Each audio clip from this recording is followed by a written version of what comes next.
Hello, good evening, everyone. Good evening, good evening. नमस्कार. Yes. Lecture start नहीं हुआ है क्या?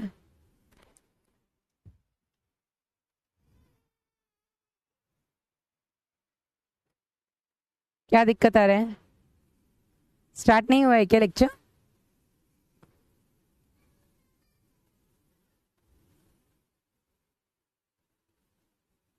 एक मिनट बेटा, स्क्रीन पर दिख नहीं रहा है लेक्चर अगर स्टार्ट हो गया है तो.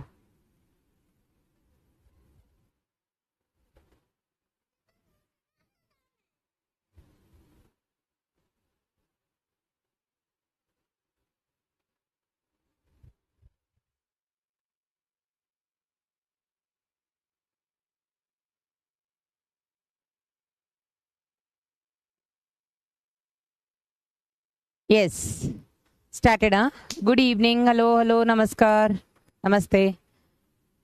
Good evening, good evening. Chat रुक गए हैं, इनको प्लीज फॉरवर्ड करो.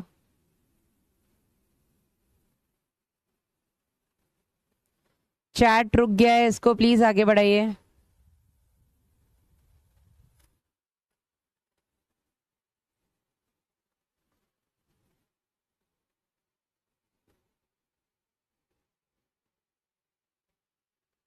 एक मिनट बेटा, चैट आगे करवा रही हूँ मैं.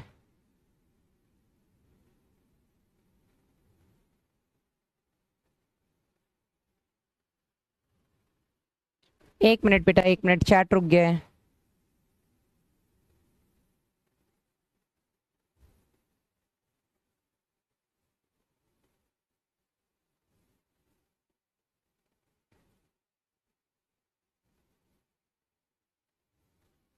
Yes, started. चलिए. यस. सो पहले तो मैं आपका जो टेस्ट हुआ था 7 तारीख का, उसके रिजल्ट पर यहाँ डिस्कशन करना चाहूँगी. और उसका रिजल्ट कुछ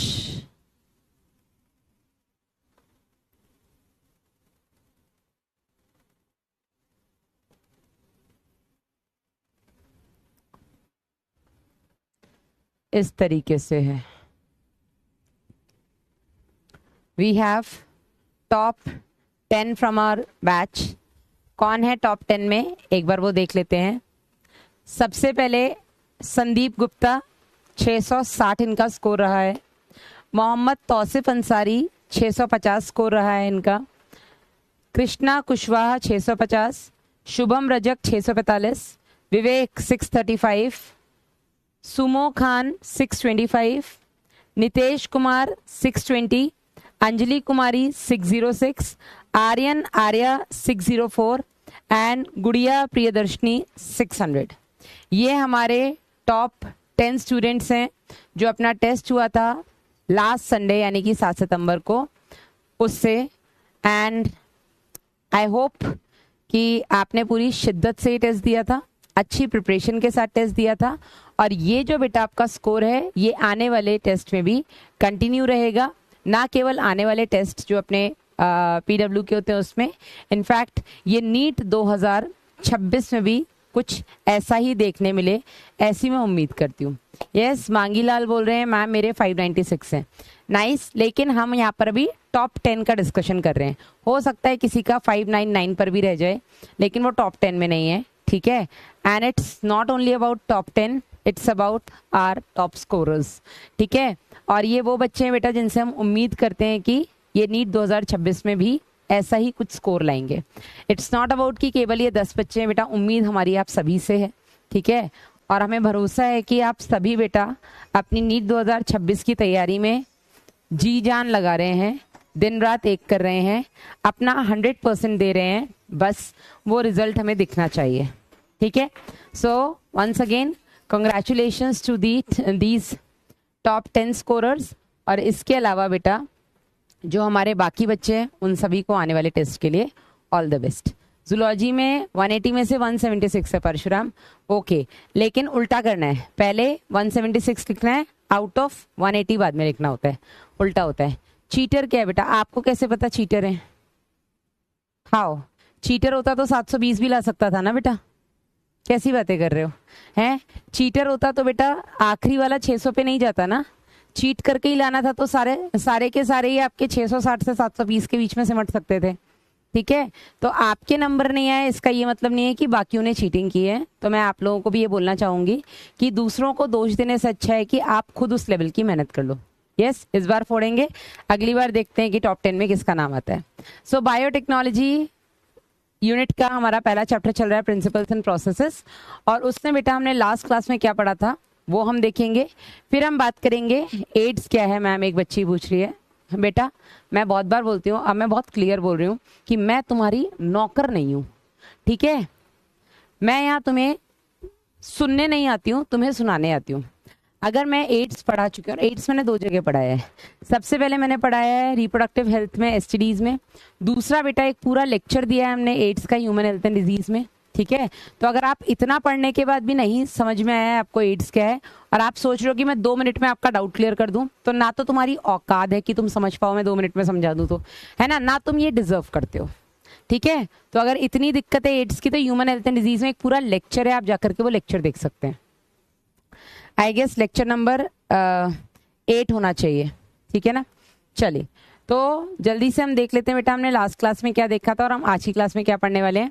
आज की क्लास में हम बात करेंगे पुनर्योगज डीएनए जो टेक्नोलॉजी है, जो रिकॉम्बिनेंट डीएनए टेक्नोलॉजी है, उसकी प्रोसेस क्या होती है, किस तरीके से किन किन स्टेप में बेटा हम उस टेक्नोलॉजी को पूरा करते हैं। और इससे पहले हम देख लेते हैं हमने लास्ट क्लास में क्या पढ़ा था। तो लास्ट क्लास में बेटा हमने टूल्स ऑफ बायोटेक्नोलॉजी किए थे, और टूल्स में हमने संवाहक कंप्लीट किए थे, और हमने बात की थी बेटा परपोषी जीव की, परपोषी कोशिका की, होस्ट की, ठीक है ना। तो सबसे पहले बेटा हमने क्लोनिंग संवाहक में लास्ट टू लास्ट क्लास में पीबीआर 322 को डिटेल में पढ़ लिया था, ठीक है। फिर हमने ये देखा था कि अगर हमें अपने वांछित जीन को किसी संवाहक की मदद से परपोषियां भेजना है तो हम कैसे भेज सकते हैं, किसी भी प्लाज्मिड का इस्तेमाल करके। और अगर हम डायरेक्ट अपने सिर्फ जीन को किसी भी परपोषी कोशिका में भेजना चाहें तो हम कैसे भेज सकते हैं। तो हमने संवाहक के बिना और संवाहक के साथ अपने वांछित जीन को परपोषियां भेजने के तकनीक अलग अलग पढ़े थे, ठीक है। संवाहक में पीबीआर 322 के अलावा हमने पीयूसी 8 पढ़ा था, जो कि यूनिवर्सिटी ऑफ कैलिफोर्निया में प्लाज्मिड डेवलप किया गया था, ठीक है। फिर हमने बेटा इसमें और भी संवाहक देखे थे, जिसमें हमने देखा था कि किस तरीके से हमने पैथोजेंस, जो कि रोगजनक कोई भी जीव है, उसके हमने हथियार छीन लिए, उसका हमने वो जीन हटा दिया जिसकी वजह से वो रोग फैला पा रहा था, और उस जीन को हटा करके हमने अपना वांछित जीन लगा दिया, जीन ऑफ इंटरेस्ट लगा दिया, ठीक है। इसको हमने डिसार्म्ड पैथोजन बोला था, कि हमने किसी भी पैथोजन, किसी भी रोगजनक से उसके हथियार छीन लिए, ठीक है। और इसमें हमने बात की थी रेट्रोवायरस की, जो पशु विषाणु है। अगर हमें कोई एनिमल सेल में अपना वांछित जीन भेजना है तो हम पशु विषाणु से ट्यूमर कॉजिंग जीन हटा करके अपना वांछित जीन डाल करके इंसर्ट कर सकते हैं। अगर मुझे प्लांट के अंदर किसी में अपना वांछित जीन भेजना है, जीन ऑफ इंटरेस्ट भेजना है, तो बेटा हम एग्रोबैक्टीरियम ट्यूबिफेशियन का टीआई प्लाज्मिड यूज कर सकते हैं, जिसमें ट्यूमर इंड्यूसिंग जीन को हटा करके हम अपना वांछित जीन लगा सकते हैं, ठीक है। लेक्चर नंबर 6 नहीं लिखा है क्या? 6 ही तो लिखा है, सही तो है। तो लास्ट क्लास से हमने ये उपकरण पढ़े थे, और जाते जाते हमने पुनर्योगज डीएनए टेक्नोलॉजी के कौन कौन से स्टेप्स होते हैं उनके बारे में भी डिस्कस कर लिया था। हमने केवल नाम देखे थे। मैम आपने देखा, टॉपर ने 7 सेकंड, नहीं बेटा वो सब मैंने नहीं देखा, ठीक है। हमारे पास सिर्फ लिस्ट आई है, और वो लिस्ट के हिसाब से बेटा हमने यहाँ पर नाम बताया। चलिए अब बात करते हैं बेटा कौन कौन से वो स्टेप्स थे। तो सबसे पहला स्टेप था आपका रिकॉम्बिनेंट डीएनए टेक्नोलॉजी का, जिसमें हम हमारे आनुवांशिक पदार्थ को अलग करते हैं, पृथक करते हैं, सेपरेट करते हैं, ठीक है।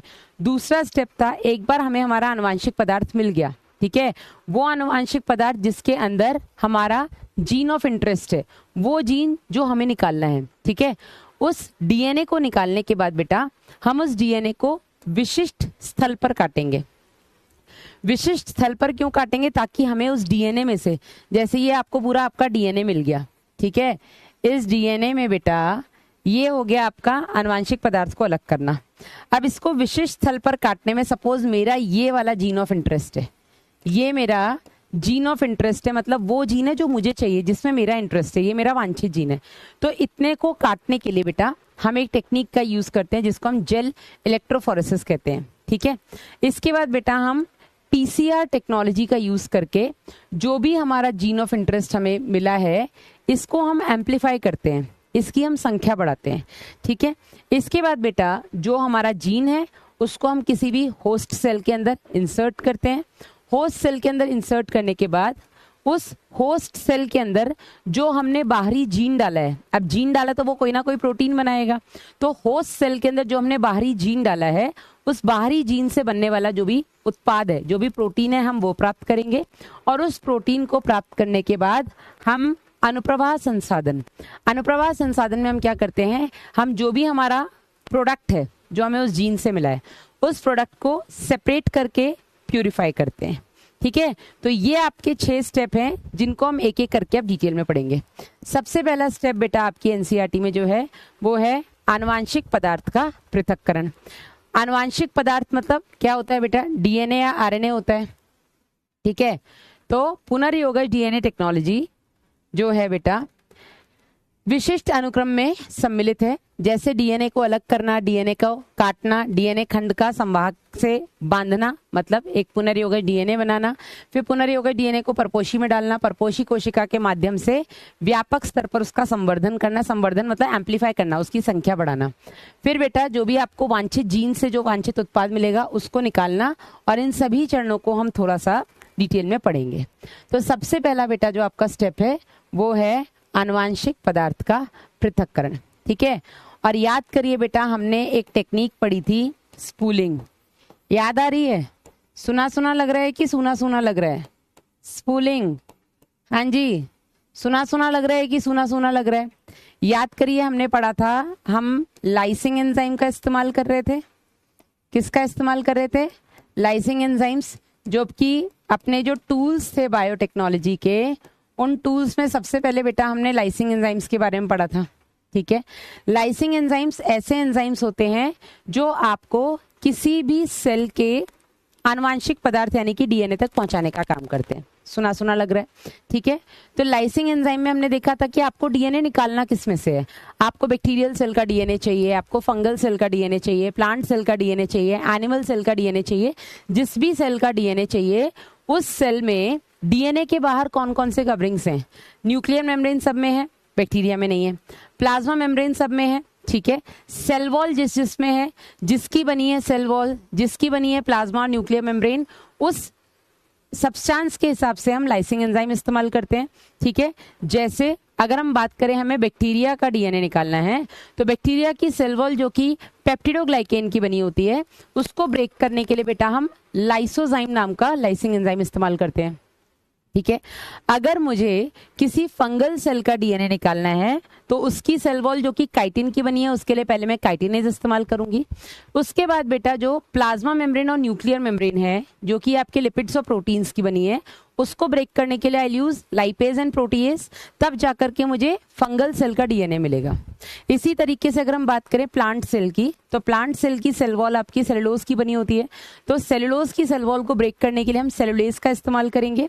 फिर उसकी सेल मेम्ब्रेन और प्लाज्मा मेम्ब्रेन जो कि लिपिड्स और प्रोटीन्स की बनी है उसके लिए हम लाइपेज और प्रोटीएज का इस्तेमाल करेंगे। सिमिलरली अगर आपको एनिमल सेल का डीएनए निकालना है तो एनिमल सेल में सेल वॉल होती कौन है ना, तो वहां पर केवल आपको सेल मेम्ब्रेन और न्यूक्लियर मेम्ब्रेन जो कि लिपिड्स और प्रोटीन्स की बनी है उसको ब्रेक करने के लिए लाइपेज और प्रोटीएज नाम के लाइसिंग एंजाइम्स लगेंगे। अब आपको डीएनए तो मिल गया लेकिन अकेला डीएनए नहीं मिला है भाई साहब, आपको डीएनए के साथ आरएनए और प्रोटीन भी मिले हैं, ठीक है। मुझे केवल डीएनए चाहिए तो मैं इसको क्या करूंगी, एक टेस्ट ट्यूब में डालूंगी। टेस्ट ट्यूब में डालने के बाद जो प्रोटीन और आरएनए है इनको डाइजेस्ट करने के लिए मैं प्रोटीएज और राइबोन्यूक्लियस का इस्तेमाल करूंगी जो प्रोटीन और आरएनए को डाइजेस्ट कर देंगे। फिर जो बचा हुआ डीएनए है जो फैला हुआ है उसको एक जगह प्रेसिपिटेट करने के लिए, इकट्ठा करने के लिए मैं चिल्ड इथेनॉल, एकदम ठंडा इथेनॉल उसमें डालूंगी। ठंडा इथेनॉल से बेटा वो प्रेसिपिटेट हो जाएगा और फिर एक ग्लास रॉड की मदद से उस डीएनए को मैं बाहर निकाल दूंगी और इसी को हमने कहा था स्पूलिंग। तो ये अपनी सबसे पहली टेक्नोलॉजी है, या सॉरी रिकॉम्बिनेंट डीएनए टेक्नोलॉजी में सबसे पहला स्टेप है जो भी डीएनए उसको सेपरेट करना, separation of genetic material DNA. ये समझ में आया पहला वाला स्टेप या नहीं, पहले मुझे ये बताइए। मैम आज ये चैप्टर खत्म हो जाएगा, तुम लोग साथ दोगे तो हो जाएगा, नहीं दोगे तो कल तो एनी हाउ हो ही जाएगा। तो पहला स्टेप क्लियर हुआ सबको, सेपरेशन ऑफ जेनेटिक मटेरियल। और जेनेटिक मटेरियल कौन सा हम यूज कर रहे हैं यहाँ पर, we are not using RNA, हम यूज कर रहे हैं यहाँ पर डीएनए। ठीक है, ये सबको क्लियर है, थम्स अप कर सकते हैं। शूटिंग नहीं है हितेश, स्पूलिंग है भाई साहब, स्पूलिंग है। ठीक है, अब जल्दी से एनसीईआरटी देख लेते हैं। एनसीईआरटी क्या कहती है? हाँ, एनसीईआरटी कहती है बेटा कि आपको याद रखें बिना अपवाद के, बिना अपवाद के मतलब कोई एक्सेप्शन है ही नहीं। ठीक है, सभी में, सभी जीव का आनुवांशिक पदार्थ न्यूक्लिक अम्ल है। ठीक है, आप किसी भी ऑर्गेनिज्म की बात कर लो, उसका आनुवांशिक, उसका जेनेटिक मटेरियल क्या है बेटा? न्यूक्लिक अम्ल है। न्यूक्लिक अम्ल यानी कि या तो वो डीएनए है या वो आरएनए है, इसमें कोई एक्सेप्शन नहीं है। आप किसी भी ऑर्गेनिज्म को उठा लो, उसका जेनेटिक मटेरियल उसका न्यूक्लिक एसिड है। ठीक है, फिर ज्यादातर जीवों में ये डीऑक्सीराइबोन्यूक्लिक एसिड है। ठीक है, और उसमें भी बेटा ज्यादातर ऑर्गेनिजम्स में जो जेनेटिक मटेरियल है वो डीएनए है। ठीक है, क्यों है? याद करिए, हमने लास्ट ईयर पढ़ा था, जब हमने बायोमॉलिक्यूल्स चैप्टर पढ़ा था, जैवाणु, तो वहां पे हमने पढ़ा था कि डीएनए और आरएनए दोनों जेनेटिक मटेरियल हैं। याद आए तो एक बार थम्स अप कर दीजिएगा। तो हमने देखा था डीएनए और आरएनए दोनों जेनेटिक मटेरियल हैं, लेकिन ज्यादातर ऑर्गेनिजम्स में आपको डीएनए देखने को मिलता है। रीजन, डीएनए ज्यादा स्टेबल होता है, हाँ या नहीं? डीएनए में क्या होता है? C5। डीएनए में क्या होता है? डीएनए में होता है C5H10O4। ठीक है, आरएनए में क्या होता है बेटा? C5H10O5। ठीक है, यहां पर एक ऑक्सीजन को निकाल दिया गया है, वो भी कहां से? सेकंड कार्बन से। तो इसको हम 2-डीऑक्सीराइबोन्यूक्लिक एसिड भी बोलते हैं, क्योंकि सेकंड कार्बन से हमने एक ऑक्सीजन को निकाल दिया है। तो यहाँ पर OH एक कम होता है, एक हाइड्रोक्सिल फंक्शनल ग्रुप आरएनए की तुलना में कम होता है, जिसकी वजह से बेटा ये ज्यादा स्टेबल होता है, हाँ या नहीं? और यही रीजन था कि ज्यादातर ऑर्गेनिजम्स में DNA is the genetic material. पढ़ाया था, सबको याद है। ठीक है, आगे बेटा हम बात करते हैं। डीएनए को प्रतिबंधन एंजाइम द्वारा काटने के लिए आवश्यक है कि दूसरे बड़े अणुओं से मुक्त शुद्ध रूप में होना चाहिए।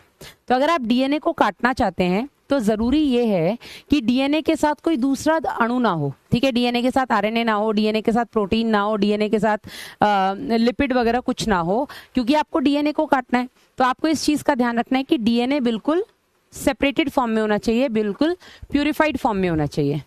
ठीक है ना? चलिए आगे बेटा, डीएनए झिल्लियों से घिरा रहता है, इसलिए कोशिका को तोड़कर खोलना पड़ेगा ताकि डीएनए दूसरे वृहद अणुओं जैसे आरएनए, प्रोटीन, बहुशर्करा, लिपिड इनके साथ रिलीज हो सके। ठीक है, आप सबको पता है आनुवांशिक पदार्थ कहाँ होता है? केंद्रक के अंदर होता है, न्यूक्लियस के अंदर होता है। तो ये चारों तरफ से किससे घिरा है? न्यूक्लियर मेम्ब्रेन से, जो कि लिपिड और प्रोटीन की बनी है। उसके बाहर ये घिरा हुआ है आपके सेल मेम्ब्रेन से, जो कि लिपिड और प्रोटीन की बनी हुई है।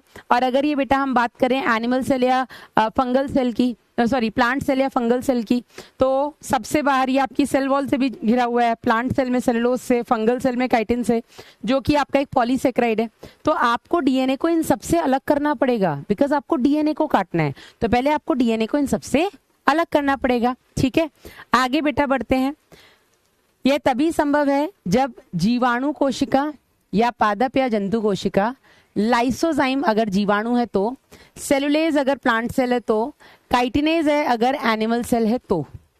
ठीक है, इन सब की सेल वॉल को तोड़ने के लिए, बैक्टीरियल सेल है तो हमें लाइसोजाइम की जरूरत पड़ेगी, प्लांट सेल है तो उसकी सेल वॉल को तोड़ने के लिए सेलुलेज की जरूरत पड़ेगी, और अगर फंगल सेल है तो उसकी सेल वॉल को तोड़ने के लिए हमें काइटिनेज की जरूरत पड़ेगी। तो ये सारे एंजाइम आपके लाइसिंग एंजाइम्स हैं। समझ में आ रहा है? हम सब कुछ पहले ही पढ़ चुके हैं, देख रहे हो? ठीक है, आप जानते हो जीन डीएनए के लंबे अणुओं पर स्थित होते हैं और हिस्टोन जैसे प्रोटीन के साथ गुथे रहते हैं। तो हम सबको ये बात पता है कि जीन कहाँ होते हैं? डीएनए पर पाए जाते हैं, और डीएनए आपका हिस्टोन प्रोटीन के चारों तरफ रहता है। ठीक है, साथ ही साथ वहां पर आपका आरएनए भी रहता है। तो आरएनए को राइबोन्यूक्लियस, ठीक है, से हम डाइजेस्ट कर देते हैं, जबकि प्रोटीन को हम बेटा प्रोटीएज से डाइजेस्ट करते हैं। उसके बाद बाकी अणुओं से अलग करने के बाद दूसरे अणुओं को उचित उपचार द्वारा अलग कर सकते हैं। अंततोगत्वा एट द एंड लास्ट में आपको एकदम ठंडा इथेनॉल मिलाने से जो भी शोधित डीएनए है आप उसको अवशेपित यानी कि प्रेसिपिटेट कर सकते हैं। प्रेसिपिटेट यानी कि वो एक जगह जम जाएगा, ठीक है, वो एक जगह जमना भी नहीं, एमएस से वो एक जगह इकट्ठा हो जाएगा, प्रेसिपिटेट हो जाएगा। प्रेसिपिटेट को हिंदी में हम अवशेपित कहते हैं, ठीक है। और फिर बेटा इसे निलंबन में महीन धागों के समूह के रूप में देखा जा सकता है और यहाँ पर आप ये देख सकते हैं। और इसी अलग किए गए डीएनए को बेटा स्पूलिंग टेक्निक से, मतलब ये जो आपका सेपरेट हो गया डीएनए, इसको बेटा हम स्पूलिंग टेक्निक से अलग कर देते हैं। समझ में आया नहीं? ये तो पढ़ा हुआ है नीरज। यस, यही तो मैं कह रही थी। मुझे बस इस चैप्टर में और एक एवोल्यूशन, ये दो ऐसे चैप्टर हैं, आप लोग क्लास 11 से मेरे साथ पढ़ रहे हैं, है ना। ये दो ऐसे चैप्टर्स हैं बेटा जहां पर मैं एनसीईआरटी को बहुत बारीकी से फॉलो नहीं कर पाती हूँ। रीजन बीइंग कि इन दो चैप्टर्स में ना मुझे एनसीईआरटी का सीक्वेंस समझ में नहीं आता है। मैं जिस सीक्वेंस में पढ़ाती हूँ मुझे वो सीक्वेंस ज्यादा बेटर लगता है समझने के लिए। ये सबको क्लियर है? स्पॉइलिंग नहीं होता है श्रेया, स्पूलिंग होता है बेटा। स्पूलिंग, स्पॉइल मतलब खराब होना होता है, स्पूलिंग। नीट में आ चुका क्वेश्चन है, स्टार बना रही हूँ।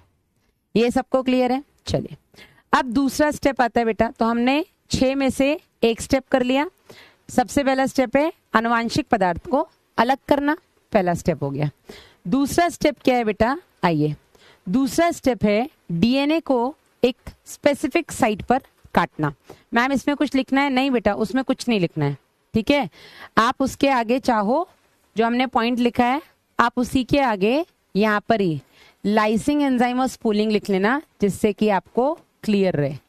लाइसिंग एंजाइम एंड स्पूलिंग, ये बेटा हम ऑलरेडी पढ़ चुके हैं, ठीक है। ये आपका पहला स्टेप हम ऑलरेडी पढ़ चुके हैं। दूसरा स्टेप है बेटा डीएनए को विशेष स्थल पर काटना। Cutting of DNA at specific sites. Cutting of DNA at specific sites या स्पेसिफिक साइट। डीएनए को स्पेसिफिक साइट पे काटने के लिए हम जिस टेक्निक का यूज करते हैं उस टेक्निक को हम बोलते हैं जेल इलेक्ट्रोफोरेसिस। हिंदी इसकी मैं एक बार देख लूं, जेल वैद्युत करके कुछ है। जेल वैद्युत का संचलन।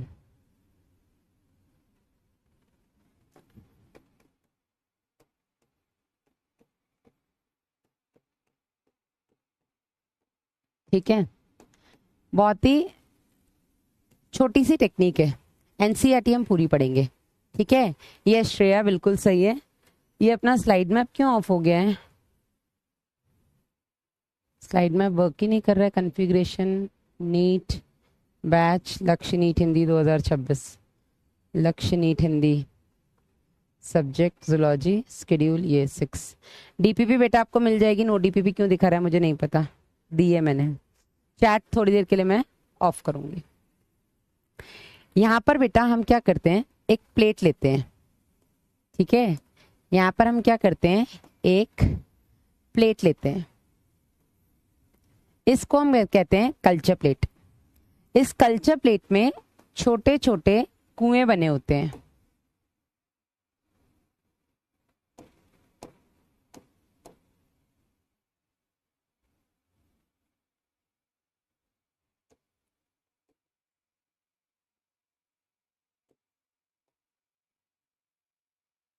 ठीक है।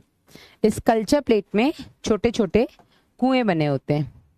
साथ ही साथ बेटा इस कल्चर प्लेट के दोनों तरफ, एक यहां इसके लेफ्ट में और दूसरा इसके राइट में, हम एक इलेक्ट्रोड लगाते हैं। इलेक्ट्रोड मतलब आपके चार्जिंग प्लेट्स हैं ये, ठीक है ना। हम यहाँ पर एक इलेक्ट्रोड लगाते हैं। जो लेफ्ट में इलेक्ट्रोड लगाया ये बेटा आपका निगेटिव, और राइट में जो लगता है ये पॉजिटिव इलेक्ट्रोड है, ठीक है। ये जो है बेटा पूरा इसके अंदर इस कल्चर प्लेट में हमने क्या भरा है, इसमें हमने भरा है एगरोज जेल। क्या भरा है बेटा इसमें हमने, एगरोज जेल। ये जो एगरोज जेल है, ठीक है, ये जो एगरोज जेल इस प्लेट में भरा हुआ है, ये एगरोज जेल का सोर्स क्या है पहले हम वो देखेंगे। मैं साथ ही साथ लिखूंगी, आपको लिखने का टाइम दे दूंगी। एगरोज जेल बेटा जो हमने कल्चर प्लेट में भरा है, इस एगरोज जेल का सोर्स क्या है, इसका स्रोत क्या है, कहाँ से मिला आपको ये? तो ये आपको मिलता है बेटा सीवीड से। वीड क्या होते हैं आपको पता है? हाँ जी, खेतों में जो आपकी फसलें लगी हैं, उन फसलों के साथ जो अनवांटेड घास है, जो घास आपको नहीं चाहिए, आपको तो केवल फसल चाहिए, तो फसल के साथ बेटा जो घास लगी हुई है उसको हम बोलते हैं वीड, ठीक है ना। इसी तरीके से भी आएगा। इसी तरीके से समुद्र में बेटा जो अनवांटेड घास है, अब समुद्र में कौन सी अनवांटेड घास है बेटा, ये आपके लाल शैवाल हैं, रेड एल्गी हैं, ठीक है, ये क्या है आपके रेड एल्गी हैं। और रेड एल्गी की भी बेटा जो स्पीशीज हम यहाँ पर यूज करते हैं वो है आपकी जेलिडियम,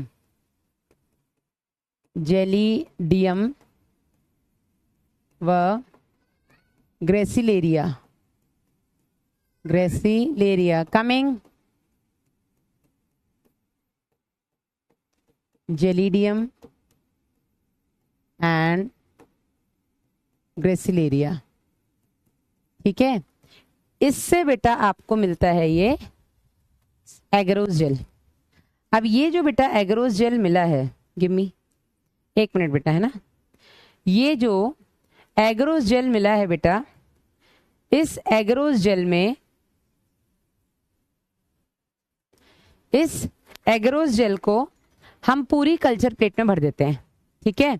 इस पूरी कल्चर प्लेट में ये एगरोज जेल है, यहां पर ये कुछ कुएं बने हुए हैं, ठीक है, यहाँ पर क्या बने हैं, ये वेल बने हैं, वेल्स, ठीक है। एगरोज जेल प्लेट में छोटे छोटे गड्ढे हैं, ठीक है। यहाँ तक समझ में आया? हमने साइड में इलेक्ट्रोड लगा दिया, इधर नेगेटिव इलेक्ट्रोड लगाया, इधर पॉजिटिव इलेक्ट्रोड लगाया। अब होता क्या है बेटा, इसी के अंदर, इसी के अंदर, इन कुओं के अंदर हम डीएनए डाल देते हैं।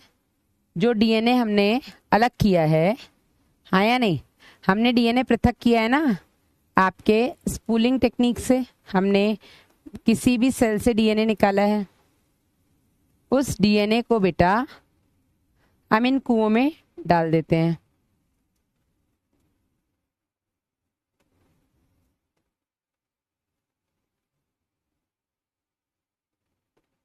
ठीक है।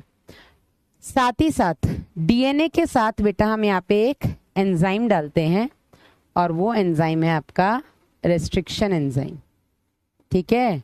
डीएनए के साथ साथ इस कुएं में हमने क्या डाल दिया, इस कुएं में हमने डीएनए के साथ साथ डाल दिया रेस्ट्रिक्शन एंजाइम। तो इस कुएं में हमने क्या डाला बेटा, इस कुएं में हमने डाला है डीएनए जो हमने पृथक किया है, प्लस प्रतिबंधन एंडो न्यूक्लियस, ठीक है।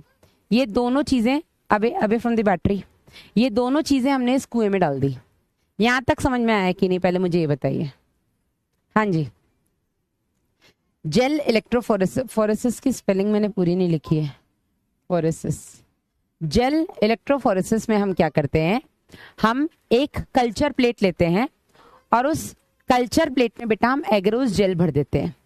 एगरोज जेल हमें कहां से मिला, एगरोज जेल हमें एक सीवीड से मिला है, समुद्री खरपतवार से मिला है, जो कि एक रेड एल्गी है, लाल शैवाल है। और कौन सी रेड एल्गी है बेटा, तो रेड एल्गी की भी जो वैरायटी है, उस वैरायटी को हम बोलते हैं जेलिडियम और ग्रेसिलेरिया, जहां से हमें ये एगरोज मिला। हमने इस एगरोज को इस पूरे कल्चर प्लेट में भर दिया और हमने एक तरफ ये 4 कुएं बना दिए, ठीक है।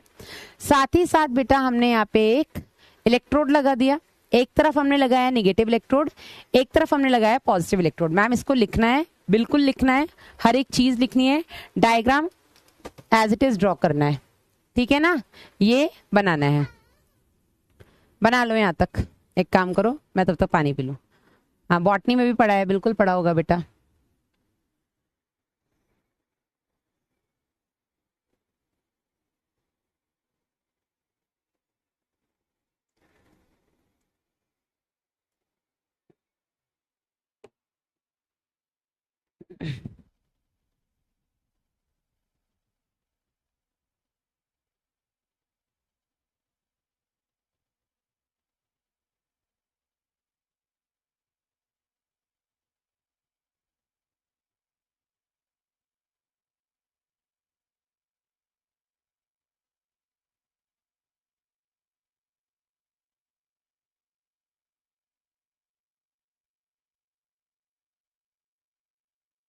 अरे बन गया, बन गया, नोटेड। ये भी लिख लेना अलग से बेटा कि कहाँ से निकाला ये आपने। सेकेंड स्टेप तो फ्रेगमेंटेशन ऑफ डीएनए होगा ना बेटा। फ्रेगमेंटेशन ऑफ डीएनए क्यों बोलेंगे हम? हाँ, उसको हम काट रहे हैं बट स्पेसिफिक साइट पे काट रहे हैं ना, तो हमने वही तो लिखा है, cutting of DNA at specific site.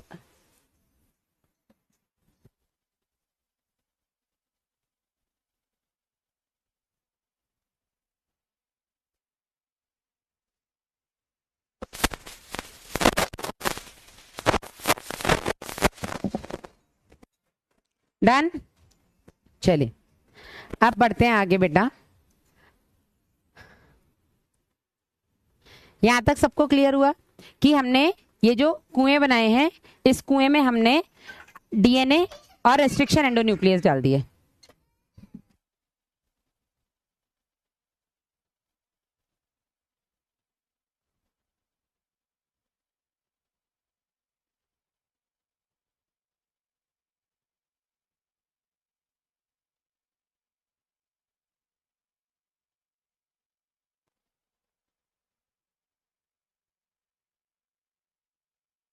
एक मिनट बेटा, है ना, एक मिनट।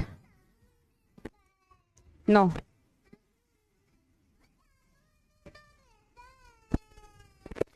आप फोटो देख सकते हो उसमें, और कुछ नहीं देखोगे। कार्टून टीवी में चल रहे हैं ना, इसमें कार्टून नहीं चलेंगे।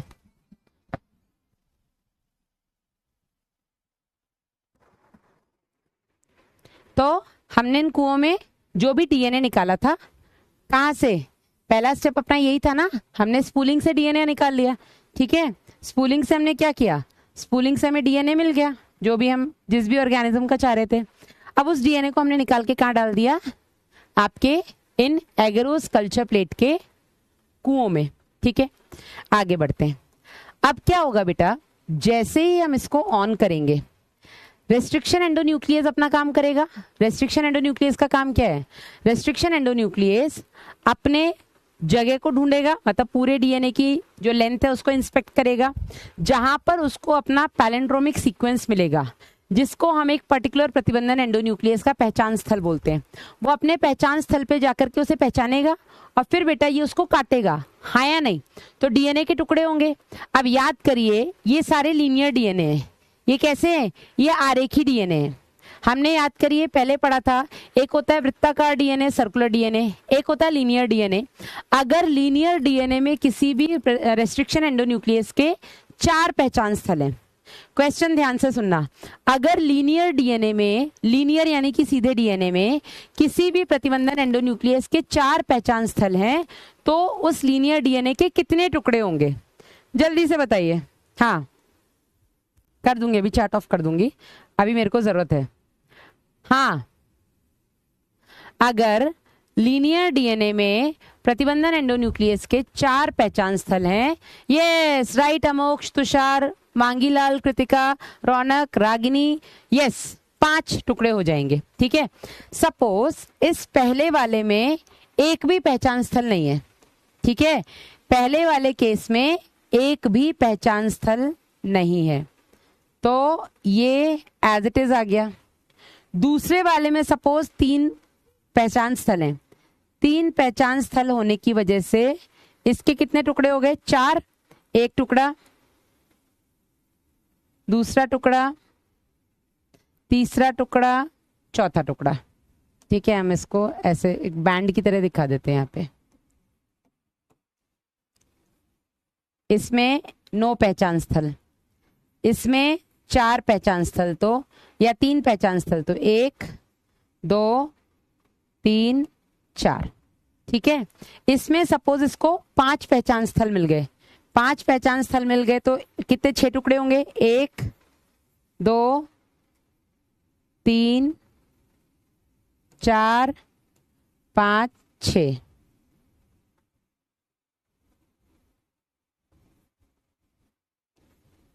इसमें सपोज उसको 2 ही पहचान स्थल मिले तो इसके 3 टुकड़े होंगे, 1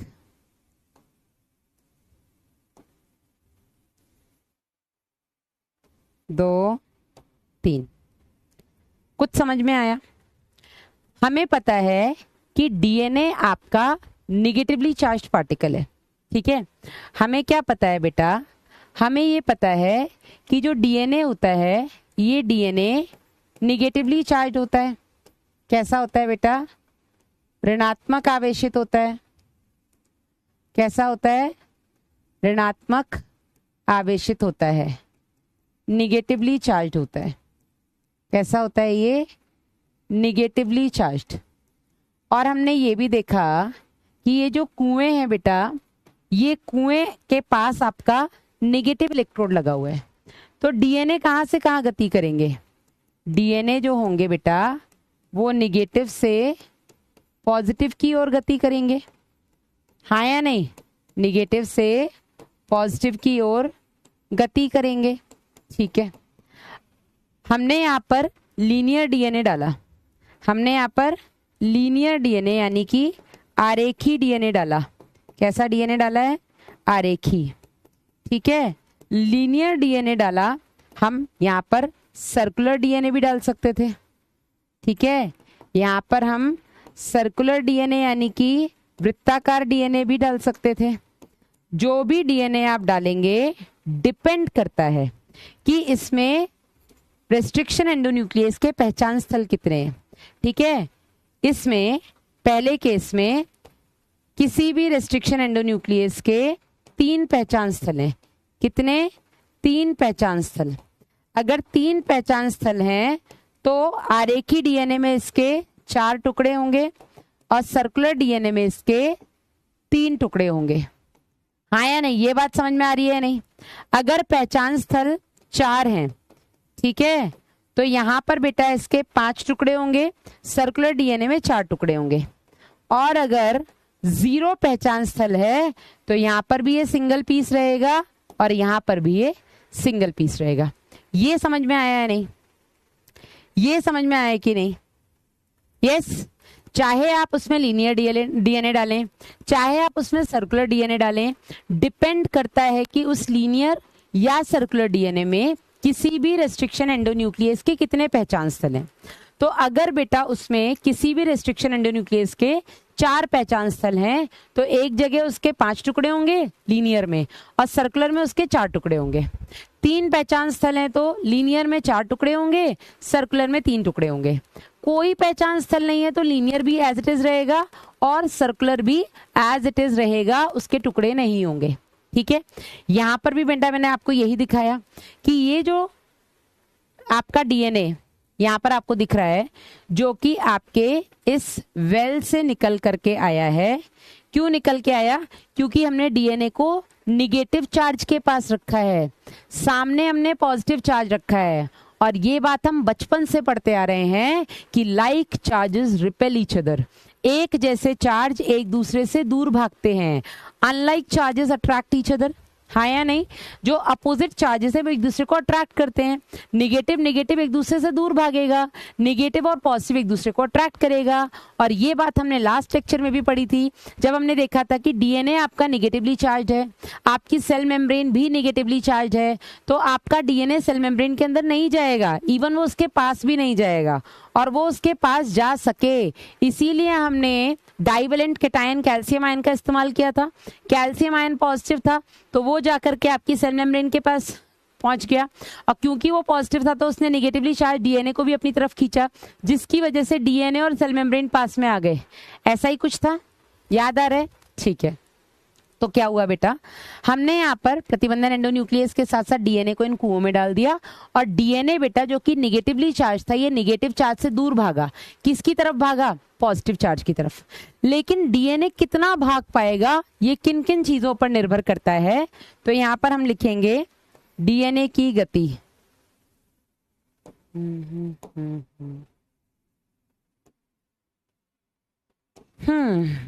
ऐसे लिखिएगा, एगरोस जेल प्लेट में डीएनए की गति निर्भर करती है, किस किस पर डिपेंडेंट है बेटा, ये डीएनए कितनी स्पीड से भागेगा, ये किस पर डिपेंड करता है, तो सबसे पहले बेटा ये डिपेंड करता है डीएनए के आकार पर। ठीक है, सबसे पहले किस पे डिपेंड करेगा, डीएनए के आकार पर। आकार बड़ा होगा, गति कम होगी। ठीक है, आकार इज इनडायरेक्टली प्रोपोर्शनल टू गति। डीएनए का आकार, साइज जितना बड़ा होगा वो उतना धीरे जाएगा, डीएनए का साइज जितना छोटा होगा वो उतना तेज दौड़ेगा, पहली चीज। दूसरा बेटा ये डिपेंड करता है चार्ज पर। ठीक है, चार्ज को क्या बोलेंगे, आवेश पर। ठीक है, चार्ज जितना स्ट्रांग होगा उतना ही तेज बेटा डीएनए की गति होगी, दूसरी चीज।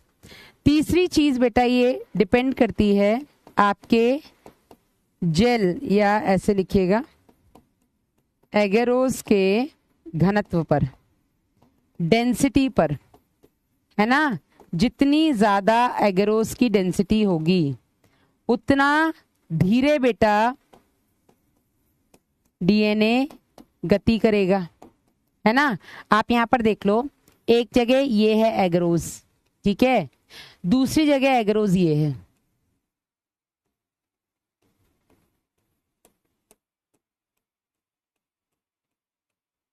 घनत्व यहां पर ज्यादा है, तो डीएनए बेटा कहां से तेज दौड़ेगा, यहां से डीएनए तेजी से दौड़ेगा। यहां पर जो डीएनए है बेटा ये तेजी से दौड़ जाएगा, क्योंकि डेंसिटी कम है। डेंसिटी कम है मतलब जगह ज्यादा है ना। लेकिन यहां पर बेटा डीएनए की डेंसिटी, जेल की डेंसिटी ज्यादा है, तो डीएनए धीरे धीरे गति करेगा। समझ में आया कि नहीं आया, ये तीनों पॉइंट समझ में आए या नहीं आए। ठीक है, तो एगेरोस जेल प्लेट में जो डीएनए के टुकड़े होंगे वो टुकड़े कितनी स्पीड से दौड़ेंगे, ये तीन चीजों पर डिपेंड करता है। सबसे पहले डीएनए का साइज कितना बड़ा है, आप यहां पर देख सकते हैं, यहां पर डीएनए कटा ही नहीं। क्यों नहीं कटा, क्योंकि इस डीएनए में आपके रेस्ट्रिक्शन एंडोन्यूक्लियस का कोई भी पहचान स्थल नहीं था। पहचान स्थल नहीं था तो ये डीएनए के टुकड़े नहीं हुए, टुकड़े नहीं हुए, लेकिन फिर भी डीएनए भागने की कोशिश कर रहा है, क्योंकि डीएनए निगेटिव है, ये भी निगेटिव है, तो निगेटिव निगेटिव से दूर तो भाग रहा है, पर भारी होने की वजह से वो ज्यादा आगे नहीं दौड़ पा रहा है। दूसरे केस में आप देख रहे हैं कि यहां पर डीएनए के इस वाले वेल में जो डीएनए है उसमें रेस्ट्रिक्शन एंडोन्यूक्लियस के 3 पहचान स्थल रहे होंगे। 3 पहचान स्थल रहे तभी तो इसके 4 टुकड़े हुए, और 4 टुकड़े में जो छोटा था वो सबसे आगे आपको दिखेगा, जो भारी था बेटा वो पीछे रह जाएगा, क्योंकि वो बड़ा है साइज में। तीसरे वाले कुएं में अगर आप देखेंगे तो यहाँ पर आपको 6 टुकड़े दिख रहे हैं, मतलब इस वाले डीएनए में किसी भी रेस्ट्रिक्शन एंडोन्यूक्लियस के 5 पहचान स्थल रहे होंगे। 5 पहचान स्थल रहने की वजह से यहाँ पर 6 टुकड़े हो गए। 6 टुकड़े होने में भी आप देखेंगे जो जितना सबसे छोटा टुकड़ा है, जो सबसे हल्का टुकड़ा है, वो सबसे आगे पहुंच गया। ठीक है, यहाँ पर बेटा हमने देखा कि पहचान स्थल इसके 2 रहे होंगे, तो लीनियर डीएनए के 3 टुकड़े हो गए, जो जितना छोटा था वो उतना आगे दौड़ गया। यहां तक समझ में आया कि नहीं आया, यहां तक समझ में आ गया। ठीक है, अब मुझे डीएनए नॉर्मली अपने नेकेड आइज से नहीं दिखते हैं। ठीक है, डीएनए को आप अपने नेकेड आइज से नहीं देख सकते, इसलिए बेटा इस कल्चर प्लेट को हम स्टेन करते हैं एथिडियम ब्रोमाइड से।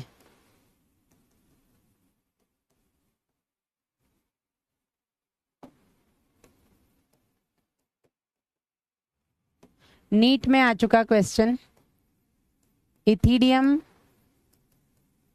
ब्रोमाइड से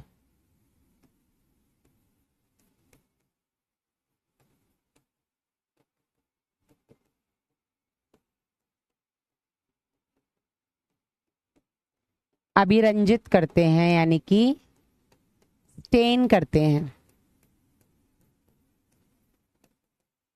और उसके बाद बेटा हम इसमें इसको पराबैंगनी किरणें यानी कि यूवी रेडिएशन से एक्सपोज करते हैं।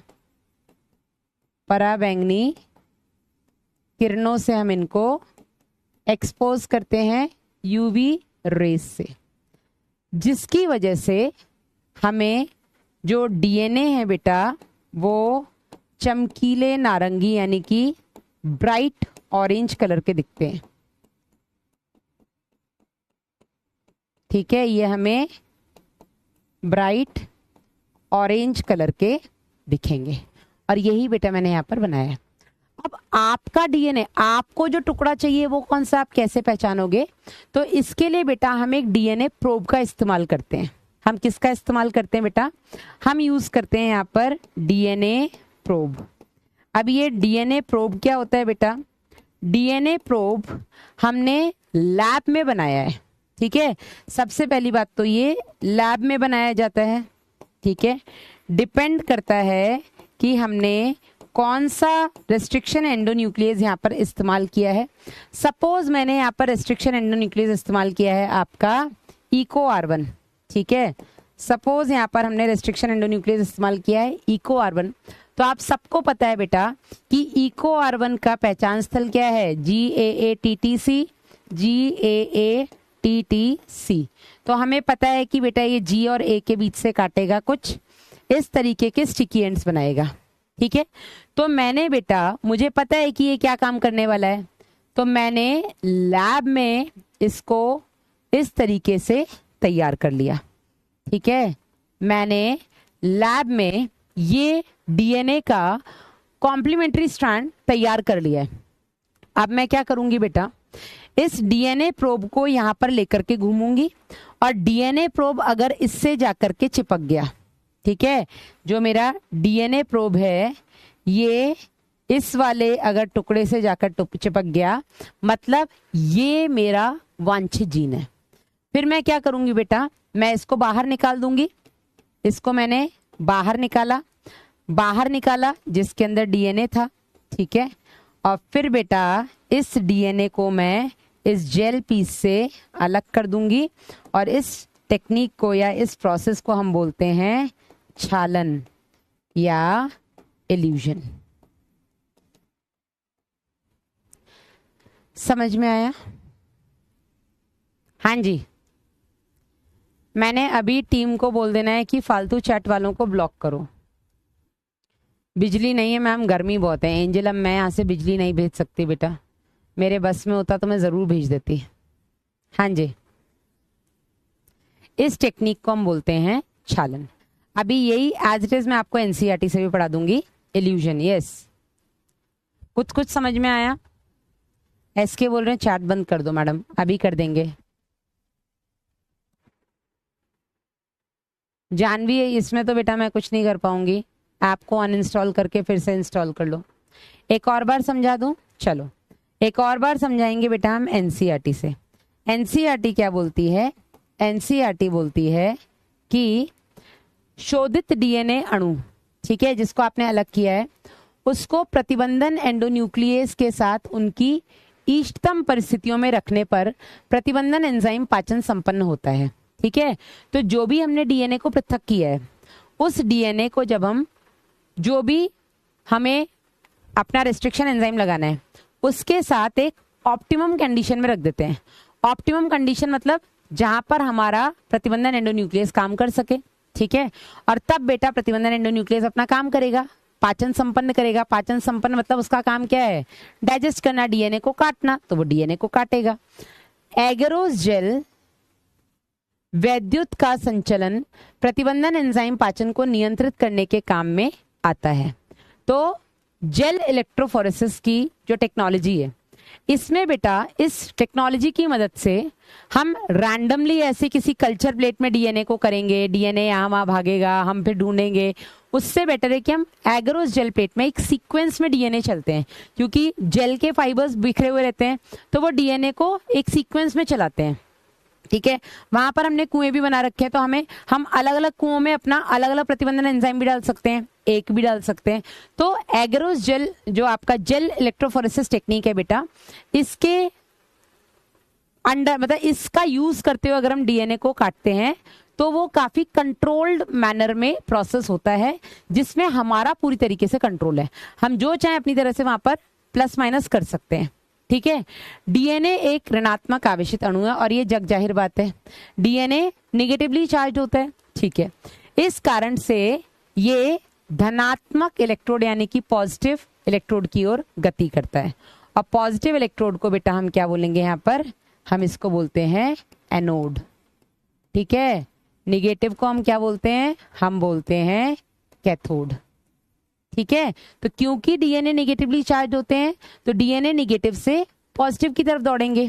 ठीक है, आगे बढ़ते हैं, आगे एनसीईआरटी क्या कहती है, और यह प्रक्रम संवाहक डीएनए के साथ भी दोहराया जाता है। तो ये जो प्रोसेस है ये हम उस डीएनए से भी कर रहे हैं जो हमने किसी भी सेल से निकाला है, और यही सेम प्रोसेस बेटा हम जो आपका क्लोनिंग वेक्टर है हम उसके साथ भी करते हैं। तो वेक्टर और हमारा डीएनए जिसमें से हम अपना वांछित जीन निकालने वाले हैं, हम दोनों पर सेम प्रतिबंधन एंडोन्यूक्लियस लगा के जेल इलेक्ट्रोफोरेसिस में उनको करवाते हैं, जिससे कि हमें सेम चिपचिपे सिरे मिले। याद है, बताया था मैंने आपको।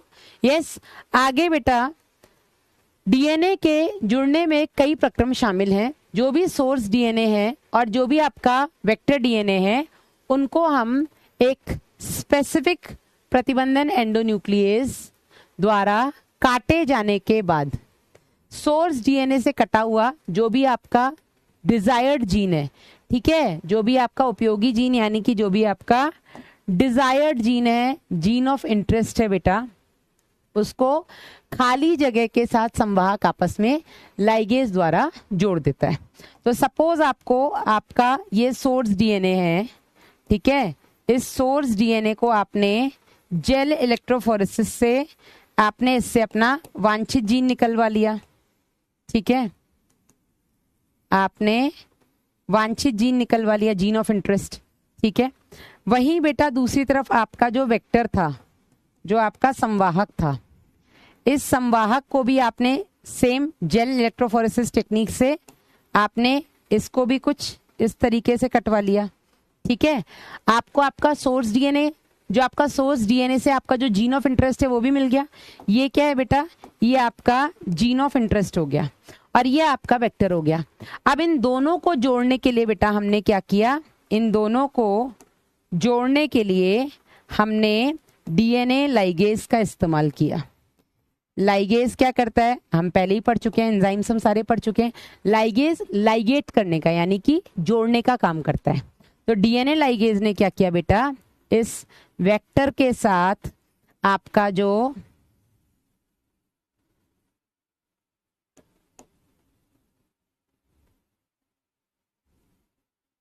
ऐसा कुछ, ठीक है, इन दोनों को जोड़ दिया और ये बन गया बेटा आपका रिकॉम्बिनेंट डीएनए। हाँ या नहीं, ठीक है। आगे बेटा परिणाम स्वरूप आपको एक रिकॉम्बिनेंट डीएनए मिल जाएगा। ठीक है, अब हम डीएनए खंड को अलग करके, मतलब ये पूरी जेल इलेक्ट्रोफोरेसिस की टेक्निक जो है आपकी उसकी समझते हैं। तो प्रतिबंधन एंडोन्यूक्लियस द्वारा डीएनए को काटने के परिणाम स्वरूप डीएनए का खंडन हो जाता है। तो जब डीएनए को प्रतिबंधन एंडोन्यूक्लियस काटेगा तो डीएनए के टुकड़े टुकड़े हो जाएंगे। ठीक है, इन खंडों को एक तकनीक के द्वारा अलग कर सकते हैं जिसको हम जेल वैद्युत का संचलन या इलेक्ट्रोफोरेसिस कहते हैं।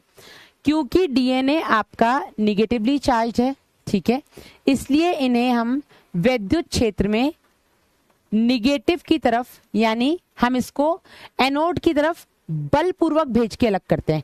एनोड मतलब हम इसको पॉजिटिव की तरफ भेजते हैं। मैम एनोड और कैथोड रॉन्ग है बेटा, यहां पर एनोड और कैथोड यही है, है ना अश्वी? आपके केमिस्ट्री में हम एनोड निगेटिव और कैथोड पॉजिटिव को बोलते हैं, लेकिन यहाँ पर बेटा हम एनोड पॉजिटिव को और कैथोड निगेटिव को भी बोलते हैं, ठीक है ना?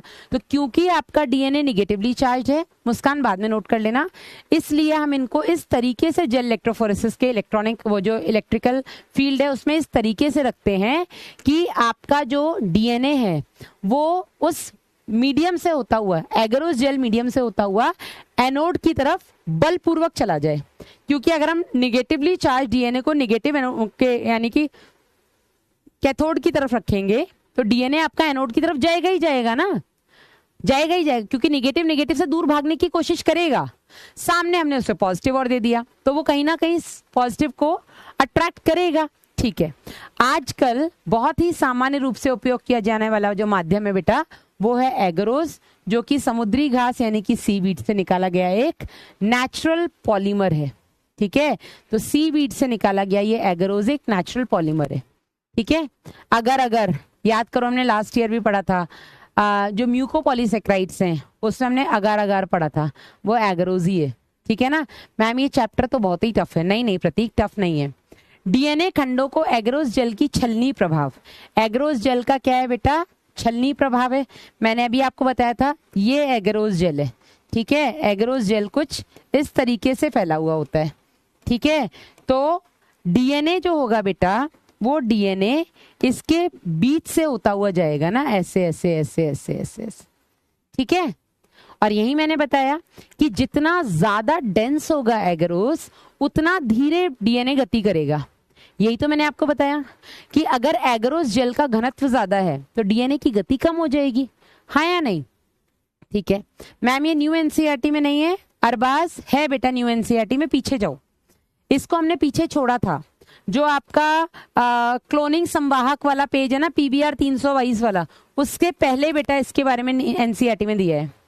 पुरानी NCERT new NCERT Radha Yadav बता दूंगी, पुरानी एनसीईआरटी हो चाहे न्यू एनसीईआरटी, पीबीआर 322 से पहले वाला बेटा ये टॉपिक है। हाँ जी देख लो, ये टॉपिक डला होगा वहां पे, डीएनए खंड का पृथक्करण और विलगन। मिल गया कि नहीं मिला? हाँ जी अरबाज मिला? नहीं, डीएनए फिंगरप्रिंट बेटा ये नहीं होता है श्रेया। हाँ मिल गया ना, चलो आगे बढ़ते हैं बेटा। आगे एनसीईआरटी बोलती है तो एगरोस जेल के छलनी प्रभाव के द्वारा हम बेटा इसके आकार अनुसार मतलब इसको अलग कर सकते हैं। तो तीनों चीज का यहाँ पे जिक्र हो गया। हमने यहाँ पर आकार का जिक्र भी कर लिया, ठीक है, आकार के हिसाब से, ठीक है। दूसरा हमने देखा कि जेल का छलनी प्रभाव, ठीक है, और जेल के छलनी में सीधी बात है उसका घनत्व, ठीक है। छलनी के छेद जितने बड़े होंगे उतना इजीली डीएनए चला जाएगा, छलनी के छेद जितने छोटे होंगे डीएनए रुक रुक के जाएगा। और तीसरा बेटा हमने पीछे आवेश देख ही लिया कि क्योंकि वो निगेटिवली चार्ज है तो हम उसको बलपूर्वक पॉजिटिव की तरफ भेजते हैं। तो हम अगर ज्यादा स्ट्रॉन्ग निगेटिव लगाएंगे तो डीएनए तेजी से दौड़ेगा, अगर चार्ज थोड़ा वीक होगा तो डीएनए धीरे धीरे जाएगा, सीधी बात है, ठीक है ना। चलिए, इस कारण खंड जितने छोटे आकार के होंगे वो अधिक दूर तक जाएंगे। पहली चीज क्लियर हो गई या नहीं? खंड डीएनए का टुकड़ा जितना छोटा होगा वो उतना तेज दौड़ेगा, ठीक है ना। 9.3 चित्र भी हम देखेंगे और अनुमान लगाएंगे कि जेल के किस सिरे पर सैंपल लादा गया था। यहाँ पर देख के आप मुझे बता दो कि सैंपल हमने किधर लादा था, किधर डाला था आपने सैंपल, मतलब जो आपके डीएनए के टुकड़े थे वो आपने किधर डाले थे? सीधी बात है, हमने इधर डाले थे, है ना, हमने इस सिरे पर डाले थे। क्यों डाले थे, मतलब कैसे हमें पता लगा? क्योंकि जो भारी टुकड़े हैं वो ज्यादा तेज नहीं दौड़ पाए हैं।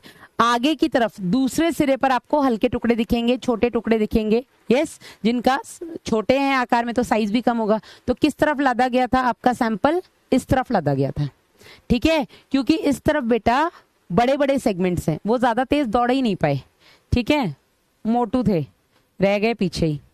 आगे बढ़ते हैं। आगे एनसीईआरटी कहती है कि जो भी पृथक्कृत डीएनए खंड है वो तभी देखे जा सकते हैं जब इस डीएनए को एथिडियम ब्रोमाइड नामक कंपाउंड से हम अभिरंजित करते हैं, स्टेनिंग करके पराबैंगनी विकिरण से अनावृत करते हैं। शुद्ध डीएनए को बेटा हम डायरेक्ट नहीं देख सकते, एथिडियम ब्रोमाइड से जब बेटा हम इसको स्टेन करते हैं, यूवी रेडिएशन में जब इसको देखते हैं तो बेटा हमें ये चमकीले नारंगी रंग की पट्टियां देखने को मिलती हैं, नीट में आ चुका क्वेश्चन है, ठीक है।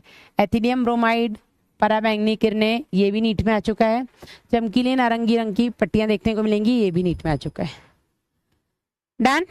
चलिए आगे क्या बोलती है एनसीईआरटी, डीएनए की जो अलग की गई पट्टी है, उस अलग की गई पट्टी को एगरोस जेल से काटकर निकालते हैं और जेल के टुकड़े से उसको अलग कर लेते हैं। इस प्रक्रिया को बेटा हम छालन या इल्यूजन कहते हैं। इस तरीके से शुद्ध किए गए डीएनए को क्लोनिंग संवाहक से जोड़ करके पुनर्योगज डीएनए बनाया जाता है। समझ में आया? तो छालन क्या होता है बेटा, जो भी आपने डीएनए को निकाला है उसको जेल के टुकड़े से अलग करना, ठीक है। तो यहाँ पर आ जाओ वापस से, इस चित्र में आप देख सकते हैं कि जब बेटा मैंने इसको काट के निकाला तो इसके आसपास ये पूरा एगरोस जेल भी था, ठीक है। यहाँ पर ये पूरा एगरोस जेल भरा हुआ है, ठीक है। तो इसके आसपास ये एगरोस जेल भी था, तो साथ में डीएनए के साथ साथ मुझे यहाँ पर ये जेल मिला और जेल के साथ बेटा मुझे यहाँ पर ये डीएनए का टुकड़ा मिला। छालन क्या था, इस जेल के टुकड़े से डीएनए को अलग करना। अभिरंजित करना क्या होता है, नीरज कह रहा है, मैम नीरज कह रहा है अभिरंजित, अभिरंजित करना मतलब स्टेन करना। आप लोगों ने क्लास 9th या 10th में वो अनियन पील एक्सपेरिमेंट किया होगा। अनियन मतलब वो प्याज की जो होती है ना, हम जब प्याज को वो निकालते छीलते हैं तो उसकी हर एक लेयर के नीचे एक पॉलिथीन जैसी लेयर निकलती है।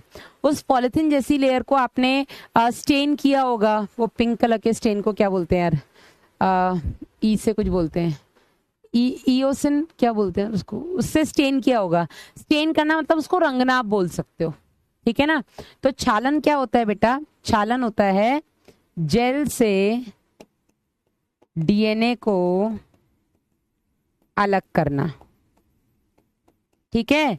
सबसे पहले तो बेटा डीएनए प्रोब की मदद से हमने जब इस डीएनए को पहचाना तो बेटा हमने इस डीएनए के साथ साथ आसपास में जो जेल था उसके साथ इसको काट के निकाल लिया। जब हमने इसको काट के निकाला उसके बाद बेटा हमने इस केवल डीएनए के टुकड़े को इस जेल से अलग कर दिया और इसी प्रक्रिया को हम छालन या इल्यूजन कहते हैं, ठीक है। नीट में आ चुका क्वेश्चन है ये भी आपका, छालन क्या होता है। तो इसी के साथ बेटा खत्म होता है आपका दूसरा स्टेप, ठीक है। छालन भी आपका नीट में आ चुका क्वेश्चन है। I'll make a star over here. समझ में आ गया कि नहीं? हाँ मैम ये टॉपिक काफी डिफिकल्ट है। नहीं अंशिका, बहुत सिंपल है, वापस से रिपीट कर देते, कौन सी बड़ी बात है। चलो इस बार एनसीईआरटी के डायग्राम से रिपीट करते हैं। तो एनसीईआरटी ने क्या बोला, जो हमने डीएनए को काट के निकाला, सॉरी डीएनए को हमने अलग किया स्पूलिंग टेक्निक से, उस डीएनए को हमने क्या किया, इस एगरोस जेल के कुएं में डाल दिया। एगरोस जेल कहाँ से मिला आपको भाई साहब, एगरोस जेल मिला आपको एक समुद्री खरपतवार सीवीड जेलिडियम और ग्रेसिलेरिया जो लाल शैवाल हैं, उससे हमने इस एगरोस जेल को निकाला, ठीक है। इस एगरोस जेल को हमने पूरे कल्चर प्लेट में भर दिया। एगरोस जेल के हमने बताया फाइबर्स किस तरीके से बंधे हुए ऐसे रहते हैं, ठीक है। इन कुओं में बेटा हमने वो अपना डीएनए डाला और डीएनए को काटने के लिए हमने अपना रेस्ट्रिक्शन एंडोन्यूक्लियस डाला, ठीक है। रेस्ट्रिक्शन एंडोन्यूक्लियस का काम हमें पता ही है, वो पूरी डीएनए की लेंथ को इंस्पेक्ट करेगा, जहां उसे उसका पहचान स्थल मिलेगा जो कि पैलिंड्रोमिक न्यू वो क्या बोलते हैं, पैलिंड्रोमिक अनुक्रम होगा, ठीक है। वहां पर जाकर वो उसे सेंटर से थोड़ा दूर काटेगा क्योंकि उसको चिपचिपे सिरे बनाने, स्टिकी एंड्स बनाने। जैसे ही बेटा हमने इस डीएनए को यहाँ पर डाला, लेकिन हमने इसको किस तरीके से डाला कि डीएनए निगेटिव इलेक्ट्रोड की तरफ है। डीएनए कहाँ है बेटा, आपके निगेटिव इलेक्ट्रोड की तरफ, और सामने की तरफ हमने लगाया पॉजिटिव इलेक्ट्रोड, क्योंकि हमें पता है कि डीएनए निगेटिवली चार्ज होता है, ठीक है। उसके बाद बेटा जैसे ही हमने इसको डीएनए में डाला, अब उस डीएनए में जितने भी पहचान अनुक्रम होंगे उस पर्टिकुलर रेस्ट्रिक्शन एंडोन्यूक्लियस के, वो रेस्ट्रिक्शन एंडोन्यूक्लियस डीएनए के उतने टुकड़े कर देगा। अब जितने टुकड़े होंगे डिपेंड करता है, कोई छोटा टुकड़ा है, कोई, जैसे सपोज ये आपका डीएनए है, ठीक है, ये आपका डीएनए है जिसको आपने स्पूलिंग टेक्निक से अलग किया।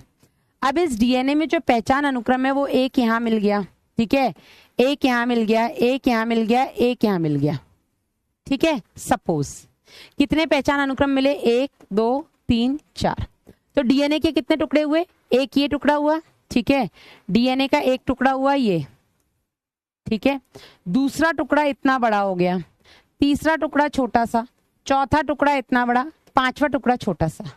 ठीक है, तो डीएनए के इस तरीके से टुकड़े हो गए। अब जो बड़ा टुकड़ा है वो भी निकल के भागेगा, जो छोटा टुकड़ा है वो भी निकल के भागेगा, सारे टुकड़े निकल के भागेंगे। डिपेंड करता है कि टुकड़ा कितना हल्का है कितना भारी है, उस हिसाब से वो दौड़ पाएगा टुवर्ड्स दी पॉजिटिव चार्ज, है ना। तो ये कैथोड से एनोड की तरफ जाएंगे, लेकिन किस आधार पर जाएंगे? सबसे पहला, टुकड़े का साइज जितना बड़ा होगा वो उतना धीरे जाएगा, जितना छोटा होगा हल्का होगा उतना तेज दौड़ेगा। दूसरा बेटा हमने ये देखा था कि चार्ज जितना स्ट्रांग होगा, स्ट्रांग नेगेटिव और पॉजिटिव चार्ज लगे तो वो तेजी से दौड़ेगा, अगर चार्ज ही वीक है वो धीरे धीरे जाएगा। तीसरा बेटा हमने देखा था कि एगरोस जेल की डेंसिटी कितनी ज्यादा है, अगर एगरोस जेल की डेंसिटी बहुत ज्यादा है तो चार्ज मतलब जो आपका डीएनए का टुकड़ा है वो धीरे धीरे जा पाएगा, लेकिन अगर डेंसिटी कम है तो आराम से तैर जाएगा। ठीक है, कितना सिंपल है। अब डीएनए आपको नॉर्मली ऐसे नहीं दिखता है, इसलिए हम इसको एथिडियम ब्रोमाइड से स्टेन करके पराबैंगनी किरणों में इसको हम देखते हैं तो आपको डीएनए ब्राइट ऑरेंज कलर के देखने को मिलते हैं। और जब बेटा ये आपको ब्राइट ऑरेंज कलर के दिख जाएंगे, आपने अपना लैब में आर्टिफिशियली प्रोब बना लिया, क्योंकि आपको पता है कि आपको ब्रोमोफिनॉल से भी बेटा डाई कर सकते हैं, क्लोरम और भी बहुत सारे, एक सी से भी कोई बहुत सारे केमिकल्स हैं जिनसे आप डाई कर सकते हो। ठीक है ना। जनरली यहाँ पे एथिडियम ब्रोमाइड से क्या है, एथिडियम ब्रोमाइड में बेटा आपको ये ब्राइट ऑरेंज कलर का दिखेगा। जो मैं केमिकल बता रही हूँ मुझे उसका नाम याद नहीं, लेकिन अगर आप उससे डाई करके देखेंगे तो आपको वो ग्रीन कलर का दिखेगा, है ना। बट एनसीईआरटी एथिडियम ब्रोमाइड की बात करती है, हम एथिडियम ब्रोमाइड की बात करेंगे। ठीक है ना। तो अलग अलग केमिकल से आप स्टेन करके इसको देख सकते हैं, आपको अलग अलग कलर के दिखेंगे। एथिडियम ब्रोमाइड से स्टेन करेंगे तो बेटा आप इसको ब्राइट ऑरेंज कलर का देखेंगे, एकदम चमकीली नारंगी पट्टियां आपको देखने को मिलेंगी। फिर डीएनए प्रोब जो हमने आर्टिफिशियली लैब में बनाया है, उसको जब हम इस एगरोस जेल में छोड़ देंगे तो वो जाकर के अपने कॉम्प्लीमेंट्री स्ट्रैंड से जुड़ जाएगा। जुड़ते ही हमें पता लग जाएगा ये हमारे काम का है, हम उसको काट के जेल के साथ अलग कर देंगे। और जेल से भी बेटा जब हम डीएनए को अलग करेंगे, इस प्रोसेस को हम इल्यूजन या छालन बोल देंगे। डन। चलो वीडियो हम इसकी बाद में देखेंगे।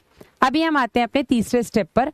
तीसरा स्टेप है पीसीआर का उपयोग कर जीन का प्रवर्धन, amplification of gene using PCR. Amplification of gene using PCR. कई बार नीट में इस टॉपिक से क्वेश्चन पूछा जा चुका है। कई बार मतलब कई बार। How you did that? तो एक मिनट, लाइट चली गई। तो यहां से बेटा इस पीसीआर टॉपिक से कई बार आपके नीट में क्वेश्चन पूछा जा चुका है। ये क्या हुआ? ये क्या हुआ?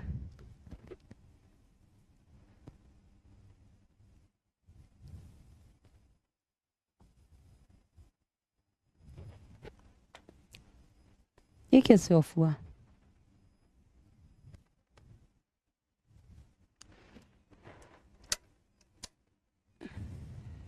हाउ?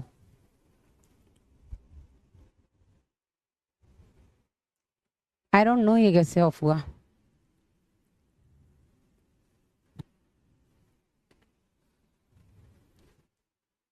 पोपट हो गया है, कोई बात नहीं महेश। हर्षित सर के साथ भी हो रहा था, बॉटनी में भी हुआ था ऐसा। मतलब एक दो बार तो ऐसा हुआ है कि क्लास ही बंद हो गई और सब हुआ है, पर यहाँ तो क्लास चल रही से बोर्ड बंद हो गया। ऐसन कैसन भाई साहब, व्हाट इज दिस? इसको आप क्या बोलते हैं बेटा? क्या था वो? Any idea?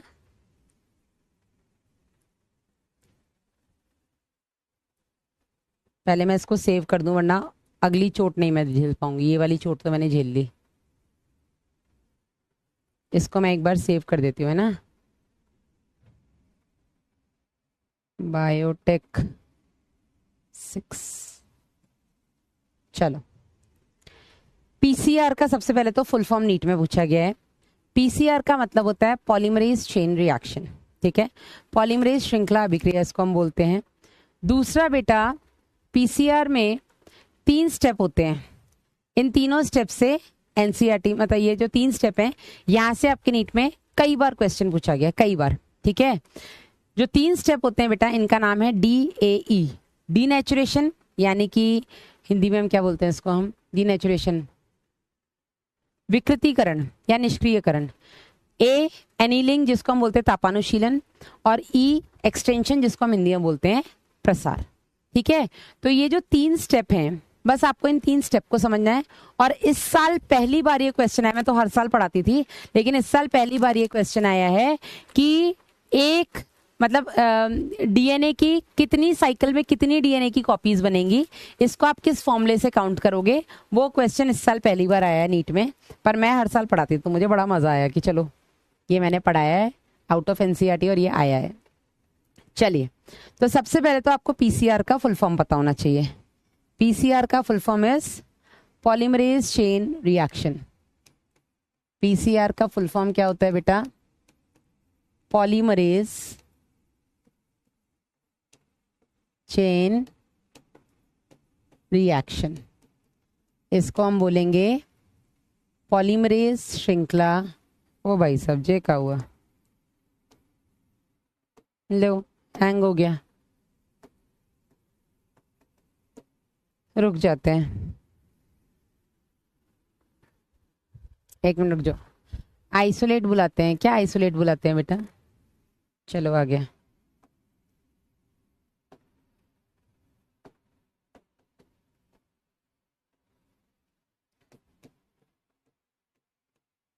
पॉलीमरेज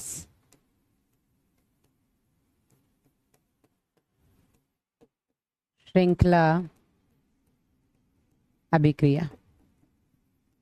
ठीक है, इसमें 3 स्टेप्स होते हैं, 3 चरण होते हैं। कौन कौन से हैं वो 3 चरण बेटा? सबसे पहला है आपका डीनेचुरेशन, जिसको हम बोलेंगे निष्क्रियकरण। हिंदी एक बार मुझे और चेक करनी पड़ेगी। सेकंड इज एनीलिंग, ये मुझे कंफर्म है, इसको हम बोलते हैं तापानुशीलन। बहुत छोटा सा स्टेप है ये और इम्पॉर्टेंट बहुत ज़्यादा है। और तीसरा है बेटा आपका एक्सटेंशन या प्रसार। पिछले 13 साल में कम से कम 5 बार ये क्वेश्चन पूछा जा चुका है। तो डीनेचुरेशन को हिंदी में बोलते हैं निष्क्रियकरण या विकृतीकरण, आप कुछ भी बोल सकते हो। एनसीईआरटी ने निष्क्रियकरण लिखा है, आप इसको विकृतीकरण भी बोल सकते हैं। ये जो पहला स्टेप है बेटा आपका डीनेचुरेशन, इसमें क्या होता है? इसमें हम बहुत हाई टेम्परेचर देते हैं। इसमें हम 90 से 94 डिग्री सेल्सियस का टेम्परेचर देते हैं। ठीक है, जो आपका एनीलिंग होता है ये लगभग 40 से 65 डिग्री सेल्सियस पे होता है, जबकि एक्सटेंशन आपका 72 डिग्री सेल्सियस पे किया जाता है। टेम्परेचर एनसीईआरटी में मेंशन नहीं है, फिर भी हम देख लेते हैं। ठीक है, सबसे पहला जो स्टेप है बेटा, इसमें हमने क्या किया? हमने जो आपका डीएनए मॉलिक्यूल आपको मिला, इस डीएनए को आपने जैसे ही हाई टेम्परेचर दिया 90 से 90 डिग्री 92 डिग्री सेल्सियस, किसी में 92 से 94 डिग्री सेल्सियस भी मिलेगा। यहाँ पर बेटा जैसे ही आपने इसको 90 से 94 डिग्री सेल्सियस का टेम्परेचर दिया, तो आप सबको पता है कि दोनों डीएनए के स्ट्रैंड्स को आपस में हाइड्रोजन आयन जोड़ के हाइड्रोजन बॉन्ड्स जोड़ के रखते हैं। बिल्कुल नोट करना है Rishabh, hydrogen bonds high temperature पे टूट जाएंगे, वीक बॉन्ड्स हैं। तो ये बेटा आपको दोनों डीएनए के स्ट्रैंड्स अलग मिल जाएंगे। ये आपको एक डीएनए का स्ट्रैंड मिला, ये आपको दूसरा डीएनए का स्ट्रैंड मिला। ठीक है ना? तो इनमें डीएनए का जो स्ट्रैंड होता है यहाँ पर 5' से 3' और 5' से 3', ये आपको डीएनए का स्ट्रैंड मिल गया। ये समझ में आया? सबसे पहला स्टेप कितना सिंपल है। सबसे पहला स्टेप जिसमें हमने डीनेचर किया, डीनेचर मतलब हमने डीएनए का नेचर ही बदल दिया। ठीक है, कैसे नेचर बदल दिया? डीएनए जो कि द्विरज्जुकी होता है, डबल स्ट्रैंडेड होता है, इसके दोनों स्ट्रैंड्स आपस में हाइड्रोजन बॉन्ड से जुड़े होते हैं। आप सबको पता है ए 2 हाइड्रोजन बॉन्ड से टी से जुड़ा होता है, सी 3 हाइड्रोजन बॉन्ड से जी से जुड़ा होता है। हाँ या नहीं? तो मैम हाइड्रोजन बॉन्ड तो स्ट्रांग है ना? मनीष स्ट्रांग है, लेकिन हाई टेम्परेचर पे हाइड्रोजन बॉन्ड्स टूट जाते हैं। याद करिए, हमने जब लास्ट ईयर जैव अणु में प्रोटीन्स पढ़े थे, तब भी हमने देखा था कि प्रोटीन्स आपके जो एंजाइम्स पढ़े थे, एंजाइम्स आपके प्रोटीन्स के टर्शरी स्ट्रक्चर्स होते हैं। ठीक है। प्रोटीन के प्राइमरी स्ट्रक्चर में केवल पेप्टाइड बॉन्ड होता है जो कि डिहाइड्रेशन सिंथेसिस से बनता है, यानी कि निर्जलीकरण संश्लेषण से बनता है। जल का अणु निकलता है और बेटा आपका जो CONH बॉन्ड बन जाता है दो अमीनो एसिड्स के बीच में, ठीक है। लेकिन जैसे जैसे बेटा उसमें हाइड्रोजन बॉन्ड आएगा सेकेंडरी स्ट्रक्चर बन जाता है। हाइड्रोजन के बाद डाइसल्फाइड बॉन्ड आएंगे, आपके वॉन डर वाल फोर्सेस आएंगे, आयनिक इंट्रैक्शंस आएंगे, तो वो टर्शरी स्ट्रक्चर बन जाता है। टर्शरी स्ट्रक्चर जो होता है, तृतीयक संरचना जो होती है, वो एक ऊनी बॉल की तरह होती है। याद आ रहा है कुछ कुछ, हाँ या नहीं? ठीक है। तो जब आप एंजाइम को हीट करते हो, हमने देखा था ना एंजाइम 25 से 40 डिग्री सेल्सियस में ही एक्टिवेटेड रहते हैं। 25 से कम रहेगा टेम्परेचर तो वो एक्टिव नहीं हो पाते, 40 से ज्यादा होता है तो उनके सारे बॉन्ड्स टूट जाते हैं, वो सीधी चेन बन जाते हैं। याद आ रहा है कुछ कुछ? ठीक है। तो यहाँ पर भी बेटा हमने क्या किया, 90 से 94 डिग्री सेल्सियस का टेम्परेचर दिया, जिसमें आपके डीएनए का नेचर ही बदल गया, वो डबल स्ट्रैंडेड से सिंगल स्ट्रैंडेड हो गया। यस, क्लियर हुआ है यहाँ पर? ठीक है। दूसरा स्टेप जो है बेटा आपका तापानुशीलन, जिसको हम बोलते हैं एनीलिंग। यहाँ पर एनीलिंग में क्या होता है, जो आपके ये दोनों डीएनए हैं, ठीक है, जो आपके दोनों डीएनए के स्ट्रैंड्स हैं, इन दोनों डीएनए के स्ट्रैंड्स में हम प्राइमर्स लगा देते हैं। क्या करते हैं, हम यहाँ पर छोटे छोटे प्राइमर्स लगा देते हैं। एक प्राइमर लगा दिया यहाँ पर, एक प्राइमर लगा दिया यहाँ पर। इनको हम बोलते हैं डीएनए प्राइमर्स या उपक्रामक बोलते हैं। क्या बोलते हैं इनको हम? उपक्रामक। ठीक है। डीएनए प्राइमर्स यहाँ पर 5' से 3 एंड, यहाँ पर 5' से 3 एंड, हम इस तरीके से छोटे छोटे प्राइमर्स लगाते हैं। ये प्राइमर्स बेटा हमने लैब में बनाए हैं, ठीक है, ये प्राइमर्स हमने लैब में बनाए हैं डीएनए के खंड के अनुसार। ठीक है। इसके बाद क्या होगा बेटा, हम एक्सटेंड करने के लिए यहाँ पर, ठीक है, यहाँ पे एटीपी लगता है, मैग्नीशियम आयन लगते हैं, काफी कुछ लगता है। इसके बाद बेटा इसको एक्सटेंड करना है, यानी कि इसको प्रसार करना। इसको प्रसार करने के लिए बेटा हम क्या करते हैं, ये जो दोनों डीएनए के स्ट्रैंड्स हैं, यहाँ पर दोनों में ऑपोजिट एक एक और स्ट्रैंड बन जाता है। ठीक है।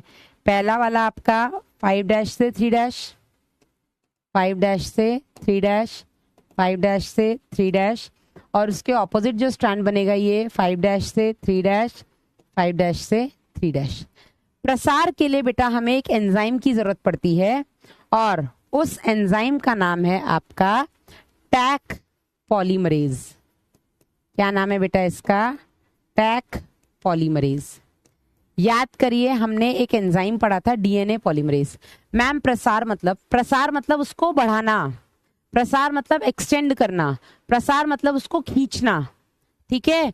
तो यहाँ पर बेटा हमने कैसे लिखे बेटा, ऐसे ही लिखे जैसे मैंने बताया, पहला स्टेप, दूसरा स्टेप, तीसरा स्टेप। तीसरे स्टेप में बेटा हमने यहाँ पर एक एंजाइम का इस्तेमाल किया जिसका नाम है टैक पॉलीमरेज। याद करिए बेटा, हमने पढ़ा है कि कौन कौन से एंजाइम्स यूज होते हैं, हमने याद करिए टूल्स ऑफ बायोटेक्नोलॉजी में कौन कौन से एंजाइम्स पढ़े थे। Ligase, alkaline phosphatase, phosphorylase, nuclease, polymerase, reverse transcriptase और लाइगेज। 7 एंजाइम देखे थे। टैक पॉलीमरेज को पहली बात तो ये क्या है बेटा, ये एक तरीके का डीएनए पॉलीमरेज ही तो है। क्या हो रहा है यार?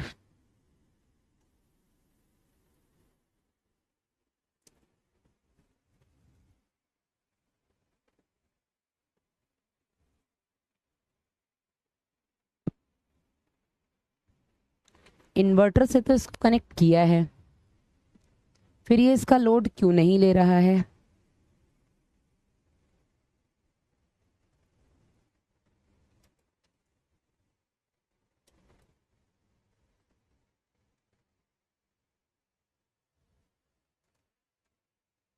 क्या दिक्कत आ रही है इसमें?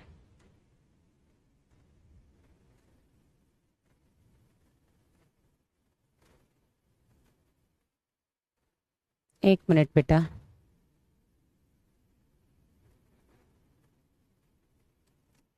पूरा सिस्टम ऑन है तो ये क्यों नहीं ऑन है? सब कुछ तो इन्वर्टर से कनेक्टेड है।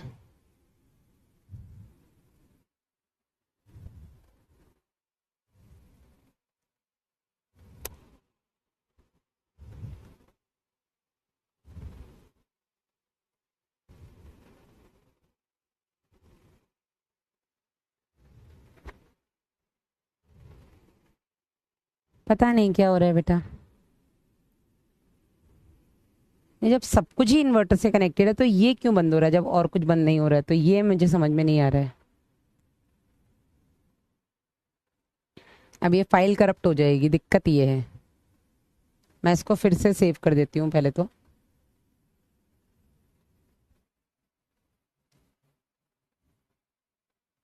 ताकि अगर फाइल करप्ट भी हो जाए तो आपके नोट्स ना उड़े, है ना, इस चीज का मुझे ध्यान रखना पड़ेगा। पर ऐसा हो क्यों रहा है, आई एम नॉट गेटिंग दैट।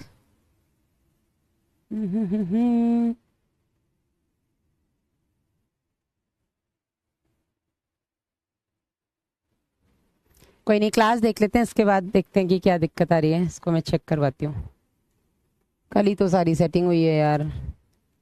ठीक है, तो ये जो टैग पॉलीमरेज एंजाइम है बेटा, ये एक तरीके का डीएनए पॉलीमरेज है। ये क्या है, एक तरीके का डीएनए पॉलीमरेज ही है जो डीएनए का पॉलीमर बनवाएगा। लेकिन ये जो डीएनए पॉलीमरेज है बेटा, ये डीएनए पॉलीमरेज का जो सोर्स है, ये कहाँ से निकाला हमने, ये हमने निकाला बेटा थर्मस एक्वेटिकस से। थर्मस एक्वाटिकस, थर्मस एक्वाटिकस एक ऐसा जीवाणु है, ठीक है, इसको हमने कहाँ से निकाला, थर्मस एक्वेटिकस से। आप लोगों ने बॉटनी में बैक्टीरियाज पढ़े होंगे, है ना, आर्की बैक्टीरिया और यू बैक्टीरियाज, जो कि आपके किंगडम मोनेरा में आते हैं। आर्की बैक्टीरियाज ऐसे बैक्टीरियाज हैं जो कि एक्सट्रीम कंडीशंस में रहते हैं।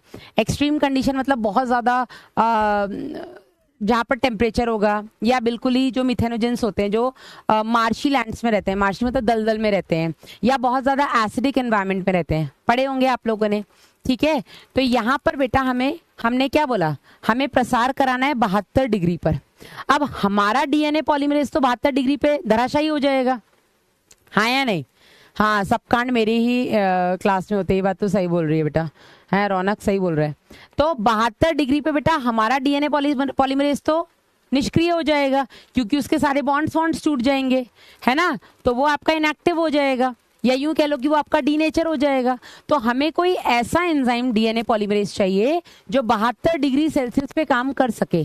तो जो बेटा आपका थर्मस एक्वेटिकस है, ये एक थर्मो एसिडोफाइल है। थर्मो एसिडोफाइल मतलब ये एक ताप स्थायी है। ये कैसा है, ये ताप स्थायी है, ये थर्मोस्टेबल है, ये उच्च ताप पे भी जिंदा रहता है। अगर उच्च ताप में वो जिंदा है मतलब उसके अंदर उपापचयी अभिक्रियाएं चल रही हैं, और अगर उपापचयी अभिक्रियाएं चल रही हैं मतलब उसके अंदर उपापचयी अभिक्रियाओं वाले जो एंजाइम्स हैं वो उच्च ताप पे काम करने वाले हैं, ठीक है ना। तो इसलिए बेटा हमने थर्मस एक्वेटिकस का एंजाइम निकाला, क्योंकि ये खुद 80-90 डिग्री सेल्सियस पे जिंदा रहता है। मतलब इसका जो डीएनए पॉलीमरेज है वो 80-90 डिग्री सेल्सियस पे डीनेचर नहीं होगा, क्योंकि हमने इसको थर्मस एक्वेटिकस से निकाला, इसलिए हमने इसका नाम टैक रखा। टी से थर्मस, एक्यू से एक्वेटिकस। तो ये डीएनए पॉलीमरेज जो थर्मस एक्वेटिकस से निकाला है, ये डीएनए पॉलीमरेज आकर के, टैक पॉलीमरेज आकर के इस डीएनए के प्राइमर्स को पूरा एक्सटेंड कराएगा, और आपको एक डीएनए से 2 कॉपीज मिल जाएंगी। एक डीएनए था, 2 कॉपीज मिल गई। अब बेटा पीसीआर में ये आपको फॉर्मूला पता होना चाहिए, 2 की पावर n। ये पहली बार नीट में पूछा गया क्वेश्चन है। 2 की पावर n मतलब उपापचयी अभिक्रिया, मतलब अनु श्रीवास्तव, मेटाबॉलिक रिएक्शंस। किसी भी लिविंग ऑर्गेनिज्म में मेटाबॉलिक रिएक्शन होती ही होती है। बिना मेटाबॉलिज्म के कोई लिविंग रिएक्शन, कोई भी लिविंग नहीं रह सकता अनु। ये तो क्लास 11th में बॉटनी में पहला चैप्टर है बेटा, ठीक है। तो आपका 2 की पावर n, जहां पर n का मतलब है नंबर ऑफ साइकिल्स, ठीक है, मतलब एक साइकिल में आपको कितने डीएनए मिलेंगे। तो यहां पर आप देखिए, हे प्रभु, एक साइकिल में आपको कितने डीएनए मिलेंगे। तो आप ऐसे देखो, अगर आपने सपोज एक साइकिल चलाई तो 2 की पावर 1 हो गया, n इक्वल्स टू 1, तो क्या हो गया आपका 2 की पावर 1। तो आपको कितने डीएनए मिल जाएंगे, 2, ठीक है। एक डीएनए था, इसकी आपको 2 कॉपीज मिल जाएंगी, ठीक है। लेकिन अगर बेटा आपने 10 ऐसी साइकिल्स चलाई, कितनी, आपने अगर पीसीआर की 10 साइकिल चलाई, तो आपको कितने डीएनए के टुकड़े मिलेंगे, तो 2 की पावर 10 मतलब 2 into 2 into 2 into 2 into 2 into 2, 1 2 3 4 7 8 9 10, तो 2 2 4 4 2 8 8 2 16 16 2 32 32 2 64 64 2 126 126 2 240 252, ऐसा ही होगा ना, 252 2 आ जाओ करो फिर से, 2 2 4 4 2 8 8 2 16 16 2 32 32 2 64 64 2 128 होगा, राइट, एंड 128 2 256 होगा, 256 2 512 होगा, 512 2 1024 कॉपीज मिलेंगी आपको डीएनए की। समझे या नहीं? हाँ, समझे या नहीं? तो जितनी नंबर ऑफ साइकिल्स बढ़ती जाएंगी डीएनए की उतनी कॉपीज मिलती जाएंगी। हाँ, 64 2 मैंने 126 कर लिया, 128 होता है, ठीक है ना? समझे या नहीं? ठीक है, तो यहाँ पर आप बेटा देख सकते हैं एनसीईआरटी लिखती है कि लगभग ऐसी 30 साइकिल चलाने के बाद, एनसीईआरटी क्या लिखती है, लगभग ऐसी 30 साइकिल्स चलाने के बाद आपको लगभग 1 बिलियन डीएनए की कॉपीज मिल गई। कितनी? 1 बिलियन। ये बेटा इस साल आपका एनसीईआरटी से बाहर, लेकिन नीट का क्वेश्चन है, ठीक है, नीट का इस साल ये क्वेश्चन रहा है कि आपको नंबर ऑफ साइकिल्स में कितनी डीएनए कॉपीज मिलेंगी, ये आप किस फॉर्मूले से निकालेंगे, तो 2 की पावर n, और n का मतलब है बेटा आपका नंबर ऑफ साइकिल्स, ठीक है? हाँ, मैम की मैथ भी स्ट्रांग है, तभी 126 कर दिया था मैंने, नहीं 128 होता है। हाँ ठीक है, मुझे, यस मैम जी, चलो, तो ये हो गया बेटा आपका तीसरा स्टेप। एनसीईआरटी क्या बोलती है वो भी देख लेते हैं। तो एनसीईआरटी लिखती है कि पीसीआर मतलब कि पॉलीमरेज चेन रिएक्शन और पॉलीमरेज श्रृंखला अभिक्रिया, इस अभिक्रिया में उपक्रामक यानी कि प्राइमर्स, जो कि छोटे छोटे ऑलिगोन्यूक्लियोटाइड्स इनको हम बोलते हैं। ऑलिगोन्यूक्लियोटाइड्स मतलब जिसमें 4 या 5 न्यूक्लियोटाइड हमने ऑलरेडी बनाए हुए हैं। जो भी आपका डीएनए का एंड है, सपोज आपका डीएनए का एंड है यहाँ पर AATTC, तो हम बेटा जो यहाँ पर ऑलिगोन्यूक्लियोटाइड लगाएंगे, जो हमने उपक्रामक लगाया है वहां पर हम GAATT लगाएंगे, ठीक है? तो ये आपका जो उपक्रामक है जिसको हम प्राइमर बोलेंगे, ये हमने लैब में बनाया है। आप इसको ऑलिगोन्यूक्लियोटाइड बोल सकते हो। ऑलिगोन्यूक्लियोटाइड मतलब जिसमें 5-6 न्यूक्लियोटाइड आपस में जुड़े हुए हैं। समझे या नहीं? समझे नहीं? बूझे मैडम? अच्छा खुशबू, ठीक है, बूझ जाओ, बस बूझो मत। जो कि बेटा डीएनए क्षेत्र के पूरक होते हैं, यानी कि उनके कॉम्प्लीमेंट्री होते हैं, ठीक है? जो 2 सेट्स और डीएनए पॉलीमरेज एंजाइम का उपयोग करते हुए पात्रे यानी कि हमने आर्टिफिशियली लैब में बनाए गए हैं। तो यहाँ पर हम 2 का इस्तेमाल करते हैं ना। आपके पास एक डीएनए के 2 खंड होंगे ना अलग अलग, या 2 उसके वो बनेंगे एंड्स, तो हम दोनों एंड्स पर उपक्रामक लगाते हैं, ठीक है? आगे बेटा यह एंजाइम जीनोमिक डीएनए को टेम्पलेट के रूप में काम में लेकर अभिक्रिया से मिलने वाले न्यूक्लियोटाइड का उपयोग करते हुए उपक्रामक को विस्तृत कर देता है। इसके बारे में आप लोगों ने बॉटनी में भी पढ़ा है, हाँ या नहीं? हाँ, तो ठीक है मोनिका, तो इसके बारे में आप लोगों ने बॉटनी में भी पढ़ा होगा कि किस तरीके से आपके डीएनए की कॉपीज बनती हैं, ठीक है? चलो आगे बेटा, यदि डीएनए प्रतिकृतियन प्रक्रम कई बार दोहराया जाता है तो डीएनए खंड को लगभग 1 अरब बार प्रवर्धित किया जा सकता है, मतलब उसकी 1 अरब कॉपीज बन सकती हैं, ठीक है? अगर डीएनए प्रतिकृति क्रम को कई बार दोहराया जाता है। अब यहाँ पर कई बार का मतलब क्या है बेटा? कई बार का मतलब यहाँ पर एनसीईआरटी के हिसाब से कई बार का मतलब है 30 बार दोहराया जा रहा है, ठीक है? कितनी साइकिल्स चलाई जा रही है आपकी पीसीआर की? 30 साइकिल्स, ठीक है? और 30 साइकिल्स में आपको कितनी कॉपीज मिल रही है डीएनए की? लगभग 1 बिलियन, है ना? चलिए आगे बढ़ते हैं बेटा। यह सतत प्रवर्धन यानी कि थर्मोस्टेबल, ये लगातार आपको करना है, मतलब ये जो लगातार हो रहा है, सतत मतलब कंटिन्यूअसली जो इसका एम्प्लीफिकेशन हो रहा है, ये ताप स्थायी यानी कि थर्मोस्टेबल डीएनए पॉलीमरेज, जिसको थर्मस एक्वेटिकस से निकाला गया है। अब थर्मस एक्वेटिकस से क्यों निकाला गया है? क्योंकि मैंने आपको बताया थर्मस एक्वेटिकस एक आपका आर्की बैक्टीरिया है जो कि हाई टेम्परेचर पर भी जिंदा रहता है। टीवी नहीं देख रहे थे, दुखी कर रहे थे। तो हाई टेम्परेचर पर जिंदा रहता है, मतलब ये हाई टेम्परेचर पे जिंदा है, मतलब इसमें मेटाबॉलिज्म हो रहा है। और हाई टेम्परेचर पे मेटाबॉलिज्म हो रहा है, मतलब इसके अंदर ऐसे एंजाइम्स हैं जो हाई टेम्परेचर पे टूट नहीं रहे हैं, निष्क्रिय नहीं हो रहे, ठीक है ना। उच्च तापमान द्वारा प्रेरित जो द्विरज्जु की डीएनए है बेटा, उसके विकृति के समय भी हमेशा सक्रिय बना रहता है। तो हम बार बार ये साइकिल मशीन के अंदर चला रहे हैं ना, और जब नेक्स्ट साइकिल स्टार्ट हो रही है हाई टेम्परेचर 90, 92, 94 डिग्री सेल्सियस पर जब डीएनए निष्क्रिय हो रहा है, डीनेचर हो रहा है, उस टाइम पर भी बेटा ये पॉलीमरेज एक्टिव है, ठीक है ना।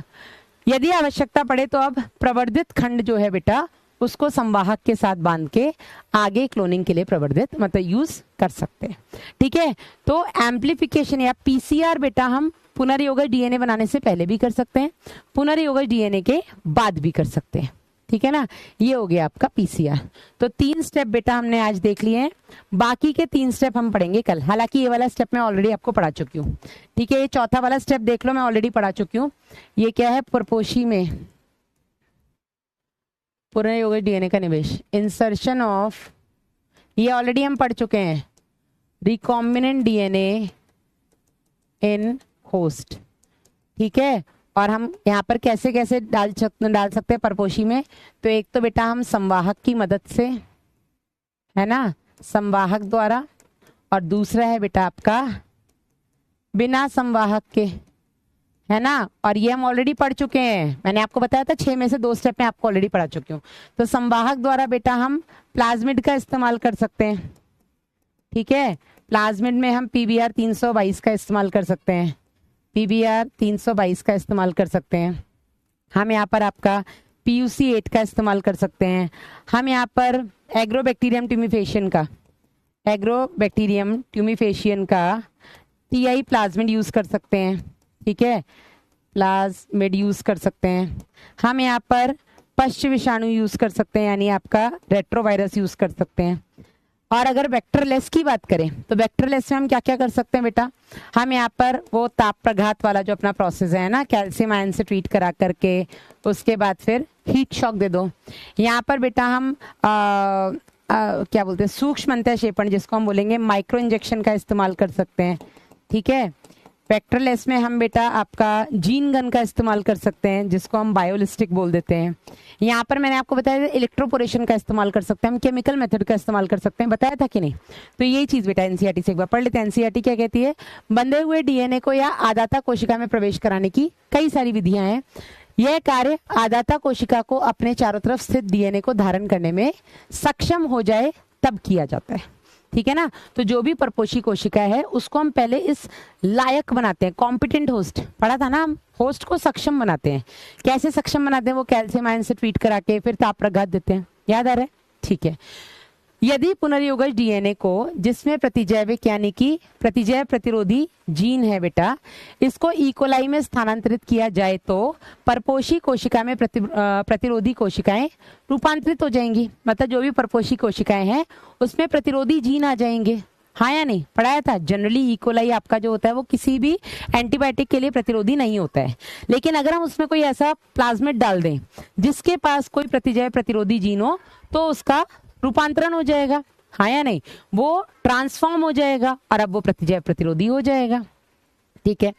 यदि रूपांतरित कोशिकाओं को युक्त एगार प्लेट पर फैलाया जाए तो केवल कोशिकाएं ही विकसित हो पाती हैं, जबकि अरूपांतरित आदाता कोशिकाओं की मृत्यु हो जाती है।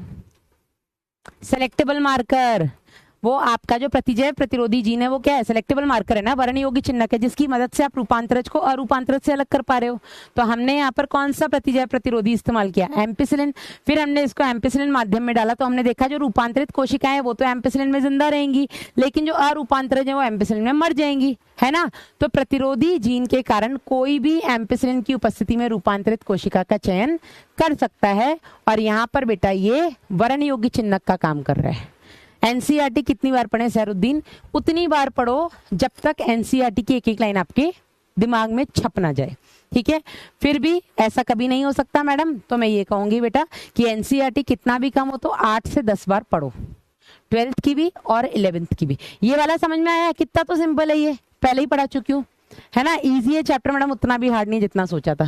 तो हमने 4 स्टेप कर लिए, केवल 2 स्टेप बचे हैं जिसको हम कल खत्म कर देंगे। मैम होस्ट क्या है नंदिनी?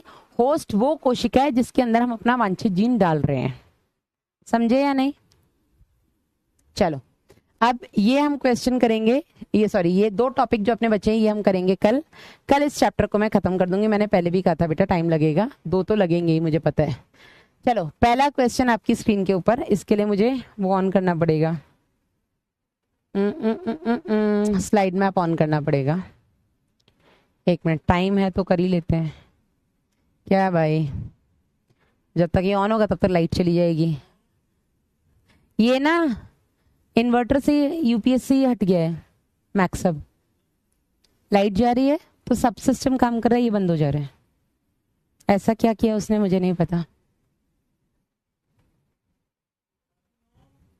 बैच है अपना लक्ष्य नीट हिंदी, सब्जेक्ट है जूलॉजी, स्केड्यूल है ये पोल्स, कंटिन्यू। चलिए तो पहला क्वेश्चन आपकी स्क्रीन के ऊपर ये है और मैं इसको पढ़ने के लिए आपको 60 सेकंड दूंगी, जो अब तक का शायद मेरा सबसे ज्यादा है। ठीक है चलिए 60 सेकंड है आपके पास, आराम से पढ़ के उसका उत्तर दीजिए। आप प्रिंट लाए हो उसका जो मैंने आपको भेजा था? हाँ प्रिंट लाए हो, थैंक यू, नहीं तो मुझे क्लब जाना पड़ता। चलो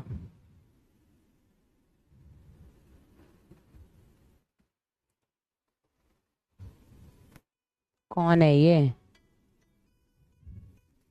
हेलो, ले मैंने उठाया तो फोन ही काट दिया, मैं काट रही हूँ तो दोबारा कर रहे हैं।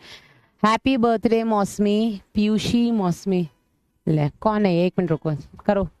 हेलो, हाँ जी बेटा मैं अभी क्लास में हूँ, तो क्लास छोड़ दूँ मैं? 10 मिनट बात करना। कुछ कुछ बच्चों की तो आवाज ही इतनी प्यारी होती है कि डांटने का मन ही नहीं करता। मैडम हेलो, मैं श्वेता बोल रही हूँ, श्वेता। ठीक है, मैंने कहा बेटा मैं क्लास में हूँ, मैडम मुझे कुछ इम्पोर्टेंट बात करनी है आपसे। मैं क्लास छोड़ दूँ? नहीं नहीं मैडम, आप मुझे टाइम बता दीजिए कि मैं कब कॉल करूँ। 8 बार हो गया मैम, तौसीफ क्या हो गया 8 बार? अच्छा 8 बार एनसीईआरटी पढ़ ली है, रट गई है तो छोड़ सकता है, पर छोड़ना नहीं है भाई। एनसीईआरटी तो जितनी पढ़ लो उतनी कम है, नहीं? चलिए तो सबसे पहले देखते हैं वांछित जीन उत्पाद का निष्कर्षण। तो जीन उत्पाद ये आपका कौन सा स्टेप है? अच्छा 5 ही स्टेप यहाँ पे दिए ना, ठीक है। तो हम 6 स्टेप के हिसाब से अगर चलें तो उत्पाद निकाला जाएगा, ठीक है। एक वांछित डीएनए खंड का विलगन, डीएनए खंड को अलग करना, ठीक है। बड़े पैमाने पर एक माध्यम में परपोषी कोशिकाओं का संवर्धन, बड़े पैमाने पर हम परपोषी कोशिकाओं को एम्पलीफाई कर रहे हैं। एक्चुअली यहाँ पे पुनर्योगज होगा, ठीक है। डीएनए खंड का एक संवाहक में बंधन, पुनर्योगज डीएनए का कोशद में स्थानांतरण। तो एक चीज तो क्लियर है कि पहले डीएनए को एक संवाहक के साथ जोड़ा जाएगा, उसके बाद उसको स्थानांतरण किया जाएगा पोशी में, और फिर उस पोशी के अंदर बेटा हम जीन का निष्कर्षण करेंगे। तो एक चीज तो क्लियर हो रही है, वांछित डीएनए का विखंडन, जीन उत्पाद का निष्कर्षण सबसे लास्ट में आएगा बड़े पैमाने पर। अब ये एम्प्लीफिकेशन वाला पॉइंट थोड़ा गड़बड़ कर रहा है, लेकिन फिर भी ठीक है, हम 2 से चलते हैं। अगर 2 वांछित जीन उत्पाद का निष्कर्षण, अब यहाँ पर 1 सबसे लास्ट में आएगा, है ना? तो 1 सबसे लास्ट में आएगा आपके सी, और ये दोनों ऑप्शन आपके हट गए क्योंकि 5th सबसे लास्ट में नहीं आ सकता, ठीक है। 2nd भी सबसे लास्ट में नहीं आ सकता, ठीक है। अब इससे पहले आ गया आपका 5th, डीएनए खंड का एक संवाहक में बंधन, नहीं पुनर्योगज डीएनए का पोषद में स्थानांतरण, और वहां पर जाने के बाद हम उसको 5th के बाद अगर 1 आता है, 5th के बाद भी 1, ठीक है। 3rd के बाद बड़े पैमाने पर एक माध्यम में परपोषी कोशिकाओं का संवर्धन, ठीक है, और फिर डीएनए खंड का एक संवाहक में बंधन, वांछित जीन का उत्पादन। रुक जाओ, 2 अगर हम पहले रखें, वांछित डीएनए का विखंडन, उसके बाद डीएनए खंड का एक संवाहक में बंधन, ठीक है। फिर हम पुनर्योगज डीएनए का पोषद में स्थानांतरण करेंगे, उसके बाद बड़े पैमाने पर परपोषी कोशिकाओं का संवर्धन करेंगे। ये ठीक आ रहा है, बिल्कुल सही बैठ रहा है। यहाँ पर अगर हम देखें बड़े पैमाने पर एक माध्यम में परपोषी कोशिकाओं का संवर्धन करने के बाद हम वांछित डीएनए का विलयन नहीं करेंगे, ये गलत हो गया। तो इसके हिसाब से बेटा आपका आंसर आ गया सी। चलो तो लेट्स चेक। लगभग 49% बच्चों ने आंसर सही दिया है, जावेद, नितेश और प्रिया। आगे बढ़ते हैं, ये था अपना क्वेश्चन नंबर 1। क्वेश्चन नंबर 2 देखिएगा बेटा आपकी स्क्रीन के ऊपर। डीएनए खंडों को पृथक करने के लिए निम्न में से कौन सा पहला चरण है? चलिए यहाँ पर हम टाइम कम करेंगे, 30 सेकेंड। तो डीएनए खंड को अगर हमें अलग करना है तो सबसे पहले हमें क्या करना पड़ेगा? ओके अगर हमें डीएनए खंड को अलग करना है तो सबसे पहले हमें क्या करना पड़ेगा?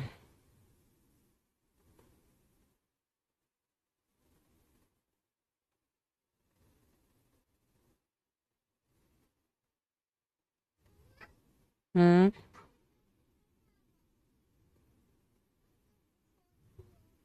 हम्म क्या करेंगे हम सबसे पहले बेटा?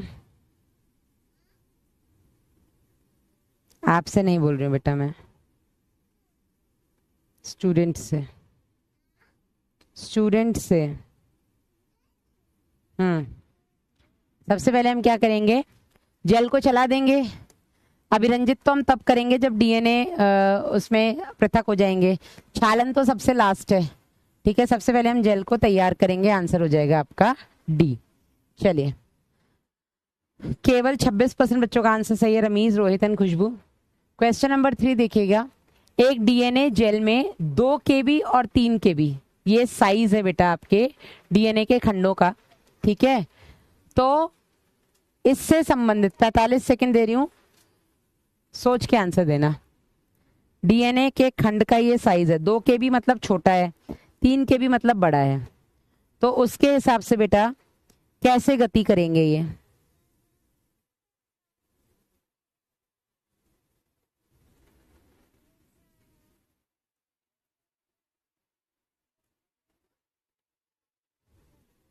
आराम से पढ़ के आंसर दो।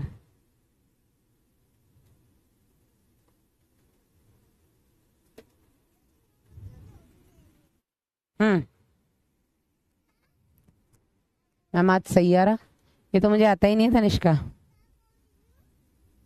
तुम मुझे मेरे जमाने के गाने बताओ, जैसे उस दिन किसी ने बताया था। नथिंग बेटा, I am not saying anything to you. अपने माउथ से ही बोलूंगी ना, but I am not speaking anything to you, I am talking to my students. Ma'am poll नहीं आ रहा है, नेटवर्क प्रॉब्लम। हाँ यशवी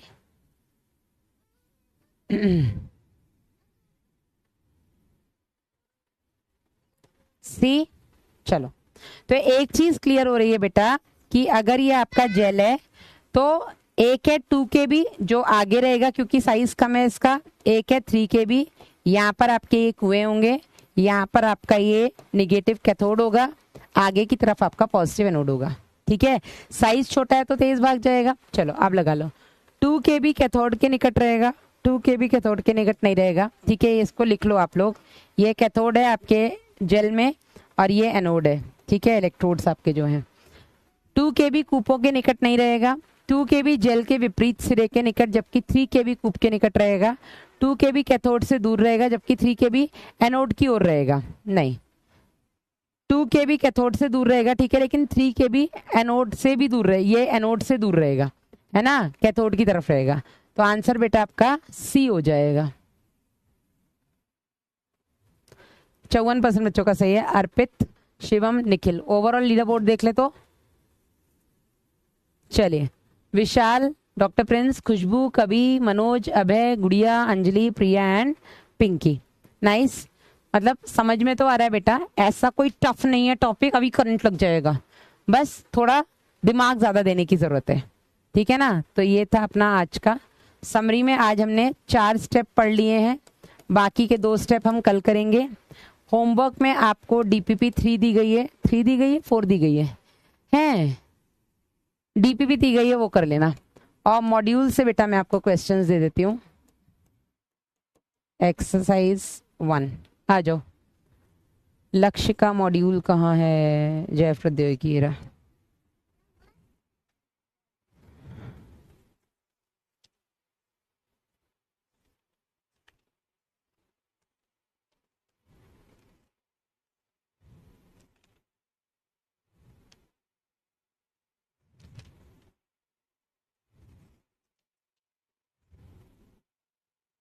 66 से लेकर के एगरोज वाले अपने पहले के कुछ छूटे हुए थे ना, वो भी कर लेना। जैसे 60 है, 43 है,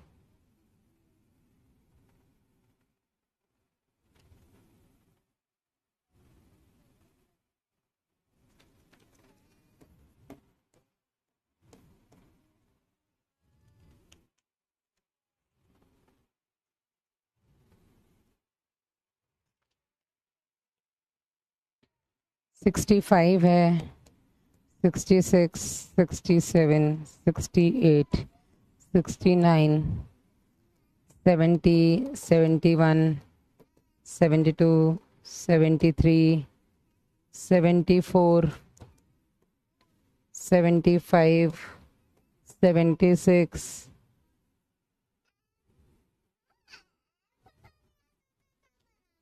एल नहीं बनाया है। क्या बनाया है?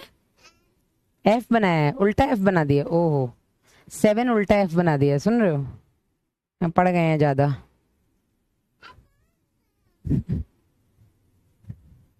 चलिए, तो आज के लिए इतना बेटा। ये सब्जेक्ट और रिसोर्सेस सभी क्लास में आप देख सकते हैं कि किस तरीके से आपका परसेंटेज आपको पता लग ही जाता है, एक्सपी आपके पॉइंट्स आ ही जाते हैं। ठीक है, सभी सब्जेक्ट्स में, फिजिक्स, केमिस्ट्री, उनके स्टडी मटेरियल असाइनमेंट। क्या है ये?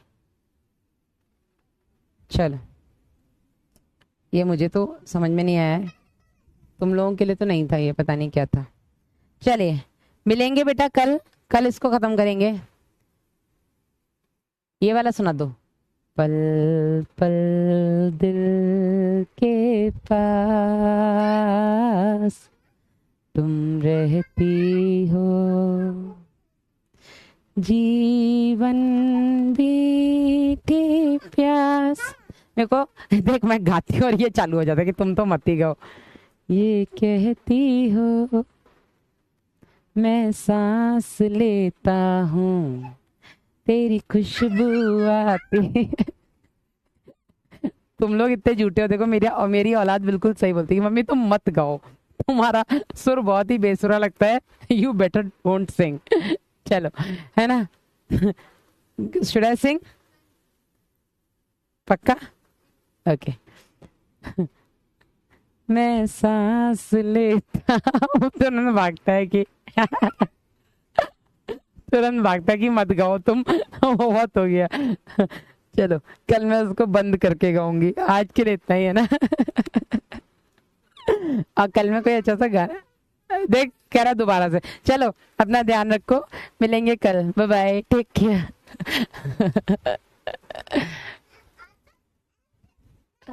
Don't do this.